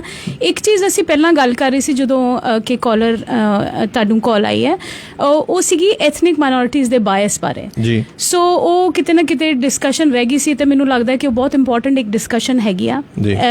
ਇੱਕ ਚੀਜ਼ ਹੈਗੀ ਆ ਕਿ ਡੈਫੀਨੇਟਲੀ ਜੋ ਮੈਂ ਪਹਿਲਾਂ ਕਿਹਾ ਸੀਗਾ ਕਿ ਪੁਲਿਸ ਟ੍ਰੇਨਿੰਗ ਜਿਹੜੀ ਹੈਗੀ ਆ ਜਾਂ ਪੁਲਿਸ ਸਕਰੂਟਨੀ ਜਿਹੜੀ ਹੈਗੀ ਆ, ਜਿਹੜੀ ਸੈਂਸਿਟਾਈਜ਼ੇਸ਼ਨ ਹੈਗੀ ਆ, ਚਾਹੇ ਉਹ ਕਿਸੇ ਪਰਟੀਕੂਲਰ ਐਥਨਿਕ ਮਾਈਨੋਰਿਟੀ ਨਾਲ ਹੈਗੀ ਆ, ਫਰਜ਼ ਕਰੋ ਕਿ ਉਹਨਾਂ ਨੂੰ ਲੱਗਦਾ ਹੈ ਕਿ ਬਲੈਕਸ ਜਾਂ ਏਸ਼ੀਅਨਸ ਇੱਕ ਪਰਟੀਕੂਲਰ ਮਾਈਂਡਸੈਟ ਦੇ ਹੈਗੇ ਆ, ਜਾਂ ਇਹਨਾਂ ਤੋਂ ਇੱਕ ਪਰਟੀਕੂਲਰ ਕੇਸ ਆਉਂਦੇ ਆ, ਜਾਂ ਇਹਨਾਂ ਦੇ ਆਦਮੀ, ਇਹਨਾਂ ਦੇ ਔਰਤਾਂ ਇੱਕ ਪਰਟੀਕੂਲਰ ਸੋਚਦੀਆਂ ਹੈਗੀਆਂ ਨੇ। ਸੋ ਇਹ ਦੇਖਣਾ ਬੜਾ ਜ਼ਰੂਰੀ ਹੁੰਦਾ ਹੈ ਕਿ ਜਿਹੜਾ ਤੁਹਾਡਾ ਪੁਲਿਸ ਸਿਸਟਮ ਹੈ, ਬਿਕੋਜ਼ ਤੁਸੀਂ ਵੀ ਅਰੈਸਟ ਦੀ ਗੱਲ ਕਰ ਰਹੇ ਹੋ, ਤੁਸੀਂ ਵੀ ਸਾਰੀ ਗੱਲ ਕਰ ਰਹੇ ਹੋ, ਉਹਨਾਂ ਦੀ ਟ੍ਰੇਨਿੰਗ ਕੀ ਹੋਈ ਆ, ਉਹਨਾਂ ਨੂੰ ਲੀਗਲ ਸਿਸਟਮ ਦਾ ਕਿਹੜਾ ਪਹਿਲੂ ਸਮਝਾਇਆ ਗਿਆ, ਕਿ ਉਹ 7 ਆਊਟ ਆਫ 10 ਦੇ ਪ੍ਰੈਜੁਡਿਸ ਦੇ ਵਿੱਚ ਹੈਗੇ ਨੇ, ਕਿ ਉਹਨਾਂ ਦੀ ਟ੍ਰੇਨਿੰਗ ਦਿੱਤੀ ਗਈ ਹੈ ਕਿ ਕੇਸ ਟੂ ਕੇਸ ਨੂੰ ਤੁਸੀਂ ਪ੍ਰੋਪਰਲੀ ਕਿਸ ਤਰ੍ਹਾਂ ਉਹਦਾ ਐਵੀਡੈਂਸ ਇਕੱਠਾ ਕਰਨਾ, ਸਟੇਟਮੈਂਟ ਇਕੱਠਾ ਕਰਨੀ ਹੈ ਇਨ ਅ ਪਰਟੀਕੂਲਰ ਗਿਵਨ ਸਿਚੁਏਸ਼ਨ, ਕਿ ਉਹ ਇੱਕ ਐਥਨਿਕ ਮਾਈਨੋਰਿਟੀ ਨੂੰ ਵਿਦ ਦ ਅਦਰ ਰੇਸਿਸ ਇੱਕ ਬਿਲਕੁਲ ਅਨਬਾਇਸ ਤਰੀਕੇ ਨਾਲ ਇੱਕ ਪੈਰਲਲ ਗਰਾਊਂਡ ਦੇ ਉੱਤੇ ਖਾਲੀ ਉਸ ਕੇਸ ਦੀਆਂ ਜਿਹੜੇ ਪਹਿਲੂ ਹੈਗੇ ਆ ਉਸ ਬੇਸ ਤੇ ਦੇਖ ਸਕਦੇ ਆ। So it is very important ਕਿ ਇਹ ਸਾਰਾ ਜਿਹੜਾ ਪੈਰਾਫਰਨੀਲੀਆ, ਜਿਹੜਾ ਸਾਰਾ ਇਨਫਰਾਸਟਰਕਚਰ ਹੈਗਾ legal system the, right from A to Z ਮੈਂ ਕਹੂੰਗੀ, ਉਹਦੀ ਇੱਕ ਸੈਂਸਿਟਾਈਜ਼ੇਸ਼ਨ ਚਾਹੀਦੀ ਹੈ। ਤੇ ਇੱਕ ਬੜੀ ਇੰਟਰਸਟਿੰਗ ਗੱਲ ਮੈਂ ਹੋਰ ਕਰਨਲ ਸਾਹਿਬ ਕਰਨਾ ਚਾਹੁੰਦੀ ਹਾਂ।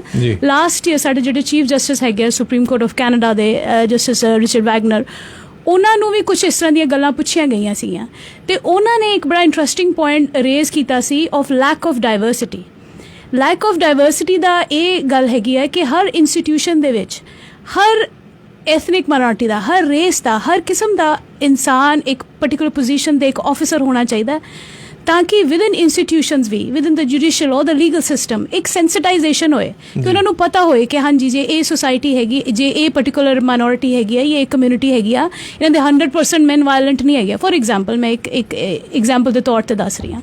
And what are the other things ਜਿਹੜੀਆਂ ਕਿ ਸੋ ਕਿ ਰਿਲੇਟ ਹੋ ਸਕੇ।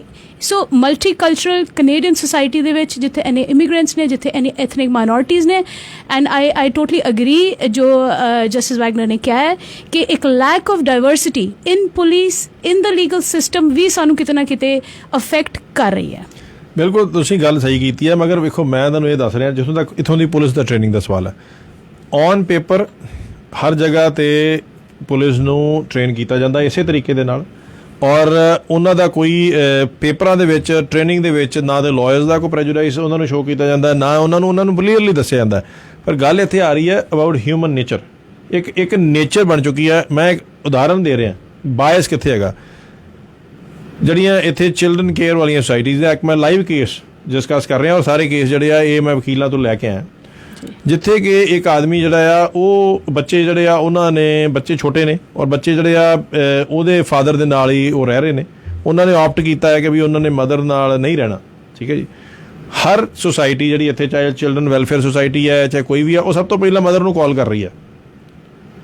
ਠੀਕ ਹੈ, ਮਦਰ ਨੂੰ ਕਾਲ ਕਰ ਰਹੀ ਹੈ ਸਿਰਫ ਇਸ ਕਰਕੇ ਕਿ ਉਹ ਸਾਊਥ ਏਸ਼ੀਅਨ ਭਾਈਚਾਰੇ ਦੇ ਲੋਕ ਨੇ, ਉਹਨਾਂ ਨੂੰ ਇਹ ਲੱਗਦਾ ਕਿ ਵੀ ਬੱਚੇ ਜਿਹੜੇ ਆ ਉਹਦੇ ਮਾਂ ਦੇ ਨਾਲ ਹੀ ਰਹਿਣਗੇ, ਫਾਦਰ ਜਿਹੜੇ ਆ ਉਹਦੇ ਨਾਲ ਤਾਂ ਬੱਚਾ ਰਹਿ ਹੀ ਨਹੀਂ ਸਕਦਾ। ਹੁਣ ਇਹ ਸਾਰੀਆਂ ਹੀ ਆਰਗੇਨਾਈਜੇਸ਼ਨ ਜਿਹੜੀਆਂ ਦੁਆਲੇ ਹੈਗੀਆਂ, ਉਹਨਾਂ ਦਾ ਇਹ ਬਾਇਸ ਹੈ ਕਿ ਬਈ ਇਟਸ ਨਾਟ ਪੋਸੀਬਲ ਕਿ ਬਈ ਕਿਡਸ, ਉਹ ਪਹਿਲਾਂ ਮਾਂ ਨੂੰ ਕਾਲ ਕਰਦੇ ਆ। ਠੀਕ ਹੈ, ਬੱਚੇ ਜਿਹੜੇ ਆ, ਇੱਕ 6 ਸਾਲ ਦਾ ਬੱਚਾ, ਇੱਕ 9 ਸਾਲ ਦਾ ਬੱਚਾ, ਫਿਰ ਉਹਨਾਂ ਨੂੰ ਦੱਸਣਾ ਪੈਂਦਾ ਉਹ ਜਿਹੜੀ ਮਾਂ ਹੈ ਕਿ ਬਈ ਨਹੀਂ ਉਹ ਬੱਚੇ ਜਿਹੜੇ ਆ ਜੀ ਉਹ ਫਾਦਰ ਕੋਲ ਆ। ਪਹਿਲੀ ਵਾਰ ਜਿਹੜਾ ਫਾਦਰ ਨੂੰ ਜਦੋਂ ਕਾਲ ਆਉਂਦੀ ਆ, ਉੱਥੇ ਇਹ ਰਿਕਾਰਡਡ ਚੀਜ਼ ਹੈ, ਲਾਇਰ ਕੋਲ ਪਈ ਹੈ, ਉਹ ਫਾਦਰ ਨੂੰ ਇਹ ਕੁਐਸਚਨ ਕਰਦੇ ਆ, ਹਾਊ ਕਮ ਬੱਚੇ ਜਿਹੜੇ ਤੁਹਾਡੇ ਕੋਲ ਕਿਤਨਾ ਗਏ। ਮਤਲਬ ਅੱਜ ਅਸੀਂ ਗੱਲ ਕਰ ਰਹੇ ਹਾਂ ਮਦਰਸ ਡੇ ਦੀ, ਪਰ ਇਹੋ ਜਿਹੇ ਕਈ ਕੇਸ, ਲਾਈਵ ਕੇਸਿਸ ਨੇ ਜਿੱਥੇ ਕਿ ਹਰ ਜਿਹੜੀ ਆਰਗੇਨਾਈਜੇਸ਼ਨ ਹੈ ਕੈਨੇਡਾ ਦੇ ਵਿੱਚ, ਉਹ ਪਹਿਲਾ ਸਵਾਲ ਇਹ ਕਰ ਰਹੀ ਹੈ ਕਿ ਬੱਚੇ ਤੁਹਾਡੇ ਕੋਲ ਕਿਤਨਾ ਗਏ। ਫਿਰ ਉਹਨੂੰ ਦੱਸਣਾ ਪੈਂਦਾ, ਹਰ ਵਾਰੀ ਐਕਸਪਲੇਨ ਕਰਨਾ ਪੈਂਦਾ, ਨਹੀਂ ਜੀ ਬੱਚੇ ਜਿਹੜੇ ਆ ਉਹ ਮੇਰੇ ਕੋਲ ਹੀ ਕੰਫਰਟੇਬਲ ਨੇ ਔਰ ਸ਼ੁਰੂ ਦੇ ਵਿੱਚ ਮੇਰੇ ਨਾਲ ਹੀ ਰਹੇ ਆ। ਠੀਕ ਹੈ, ਔਰ ਮਦਰ ਦੇ ਨਾਲ ਉਹਨਾਂ ਦਾ ਕੋਈ ਰਿਲੇਸ਼ਨਸ਼ਿਪ ਹੈ ਨਹੀਂ। ਜਦੋਂ ਸਟਾਰਟ ਪੁਆਇੰਟ ਹੀ ਹੈਗਾ, ਤੇ ਚਾਹੇ ਉਹ ਜੱਜ ਹੋਏ, ਉਹਨੂੰ ਜਿੰਨਾ ਮਰਜ਼ੀ ਤੁਸੀਂ ਪੜ੍ਹਾਇਆ, ਹੁਣ ਤੁਹਾਨੂੰ ਬਹੁਤ ਕੁਝ ਪੜ੍ਹਾਇਆ, ਤੁਸੀਂ ਥਿਊਰੀ ਦੀ ਗੱਲ ਕਰ ਰਹੇ ਹੋ, ਪਰ ਰਿਐਲਿਟੀ ਬੜੀ ਡਿਫਰੈਂਟ ਹੈਗੀ। ਸੋ ਉੱਥੇ ਤੁਸੀਂ ਕੀ ਕਹੋਗੇ ਕਿ ਜਦੋਂ ਇਹ ਸਵਾਲ ਜਿਹੜੇ ਅਸੀਂ ਮੰਨ ਕੇ ਚੱਲਦੇ ਹਾਂ, ਰਾਈਟ, ਅਸੀਂ ਹਮੇਸ਼ਾ ਵੇਖੋ, ਅਸੀਂ ਸਾਡੇ ਗਾਣੇ ਵੀ ਇਹੀ ਕਹਿੰਦੇ ਆ ਕਿ ਮਾਂ ਜਿਹੜੀ ਆ ਉਹਦੇ ਵਰਗੀ ਕੋਈ ਕੁਰਬਾਨੀ ਨਹੀਂ ਦੇ ਸਕਦਾ, ਪਰ ਇਹੋ ਜਿਹੀਆਂ ਮਾਵਾਂ ਹੀ ਆ ਜਿਹੜੀਆਂ ਵੇਖੋ ਜੀ ਅਬੋਰਸ਼ਨ ਵੀ ਕਰਾਉਂਦੀਆਂ ਨੇ, ਉਹ ਬੱਚੇ ਵੀ ਭਰੂਣ ਹੱਤਿਆ ਲਈ ਦੇ ਦਿੰਦੇ ਆ, ਉਹ ਅਨਾਥ ਆਸ਼ਰਮ 'ਚ ਵੀ ਛੱਡ ਜਾਂਦੀਆਂ ਨੇ, ਤੇ ਉਹ ਵੀ ਤਾਂ ਮਾਵਾਂ ਹੀ ਆ। ਸੋ ਅਸੀਂ ਉਹ ਬੰਦਿਆਂ ਦੀ ਗੱਲ ਕਰ ਰਹੇ ਹਾਂ ਜਿਨ੍ਹਾਂ ਨਾਲ ਨਜਾਇਜ਼ ਹੋ ਰਹੀ ਹੈ। ਸੋ ਉੱਥੇ ਤੁਹਾਡੇ ਕੀ ਕਮੈਂਟ ਹੈਗੇ?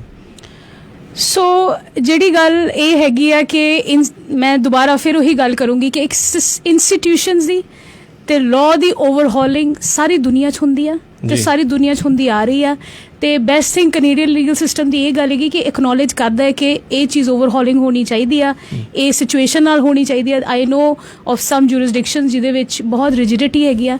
ਸੋ ਆਈ ਨੋ ਕਿ ਨੋ ਇੰਸਟੀਟਿਊਸ਼ਨ ਇਜ਼ ਪਰਫੈਕਟ।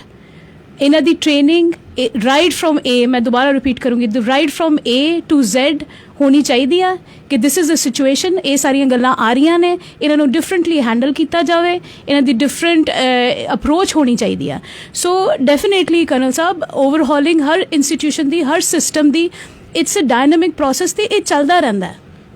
ਅਸੀਂ ਇੱਕ ਛੋਟੀ ਜਿਹੀ ਜਿਹੜੀ ਆ ਕਮਰਸ਼ੀਅਲ ਬ੍ਰੇਕ ਲੈ ਲਈਏ, ਸਾਨੂੰ ਇਸ਼ਾਰਾ ਹੋ ਗਿਆ। ਕਮਰਸ਼ੀਅਲ ਬ੍ਰੇਕ ਤੋਂ ਬਾਅਦ ਫਿਰ ਮਿਲਦੇ ਹਾਂ। ਅਗਲੀ ਵਾਰੀ ਸਵਾਲ ਥੋੜ੍ਹੇ ਟਫ ਹੋਣਗੇ, ਉਹ ਟਫ ਇਹ ਕੁਐਸਚਨ ਹੋਣਗੇ ਤੁਹਾਨੂੰ ਕਿ ਤੁਸੀਂ ਹੁਣ ਲਾਇਰ ਇੱਥੇ ਬਣ ਚੁੱਕੇ ਹੋ ਅਤੇ ਤੁਹਾਡੇ ਉੱਤੇ ਸਾਰੇ ਸਵਾਲ ਹੋਣੇ ਆ ਵੀ ਤੁਸੀਂ ਕਿਵੇਂ ਇਹ ਜਿਹੜੀਆਂ ਚੀਜ਼ਾਂ ਨੇ, ਕੋਈ NGO ਜਿਹੜੀਆਂ ਤੁਹਾਨੂੰ ਲੱਗਦਾ ਵੀ ਇਹ 3 ਲੋਕ ਹੈ 10 ਚੋਂ ਉਹਨਾਂ ਨਾਲ ਨਜਾਇਜ਼ ਹੋ ਰਹੀ ਹੈ, ਇੱਥੇ NGOs ਦੀ ਕਿਸੇ ਦੀ ਲੋੜ ਹੈ, ਕੀ ਇਹ NGOs ਕੋਈ ਅੱਗੇ ਲੱਗ ਕੇ ਕਰ ਸਕਦਾ ਵਿਦਾਊਟ ਗੈਟਿੰਗ ਲੇਬਲਡ ਕਿ ਜੀ ਇਹ ਐਂਟੀ ਵੂਮਨ ਹੈ?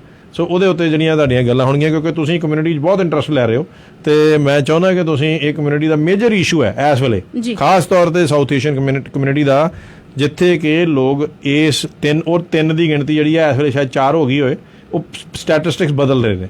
ਠੀਕ ਹੈ ਜੀ, ਅਤੇ ਇੱਕ ਛੋਟੀ ਜਿਹੀ ਕਮਰਸ਼ੀਅਲ ਬ੍ਰੇਕ ਲੈਂਦੇ ਹਾਂ, ਫਿਰ ਤੁਹਾਡੇ ਨਾਲ ਦੁਬਾਰਾ ਜੁੜਦੇ ਹਾਂ।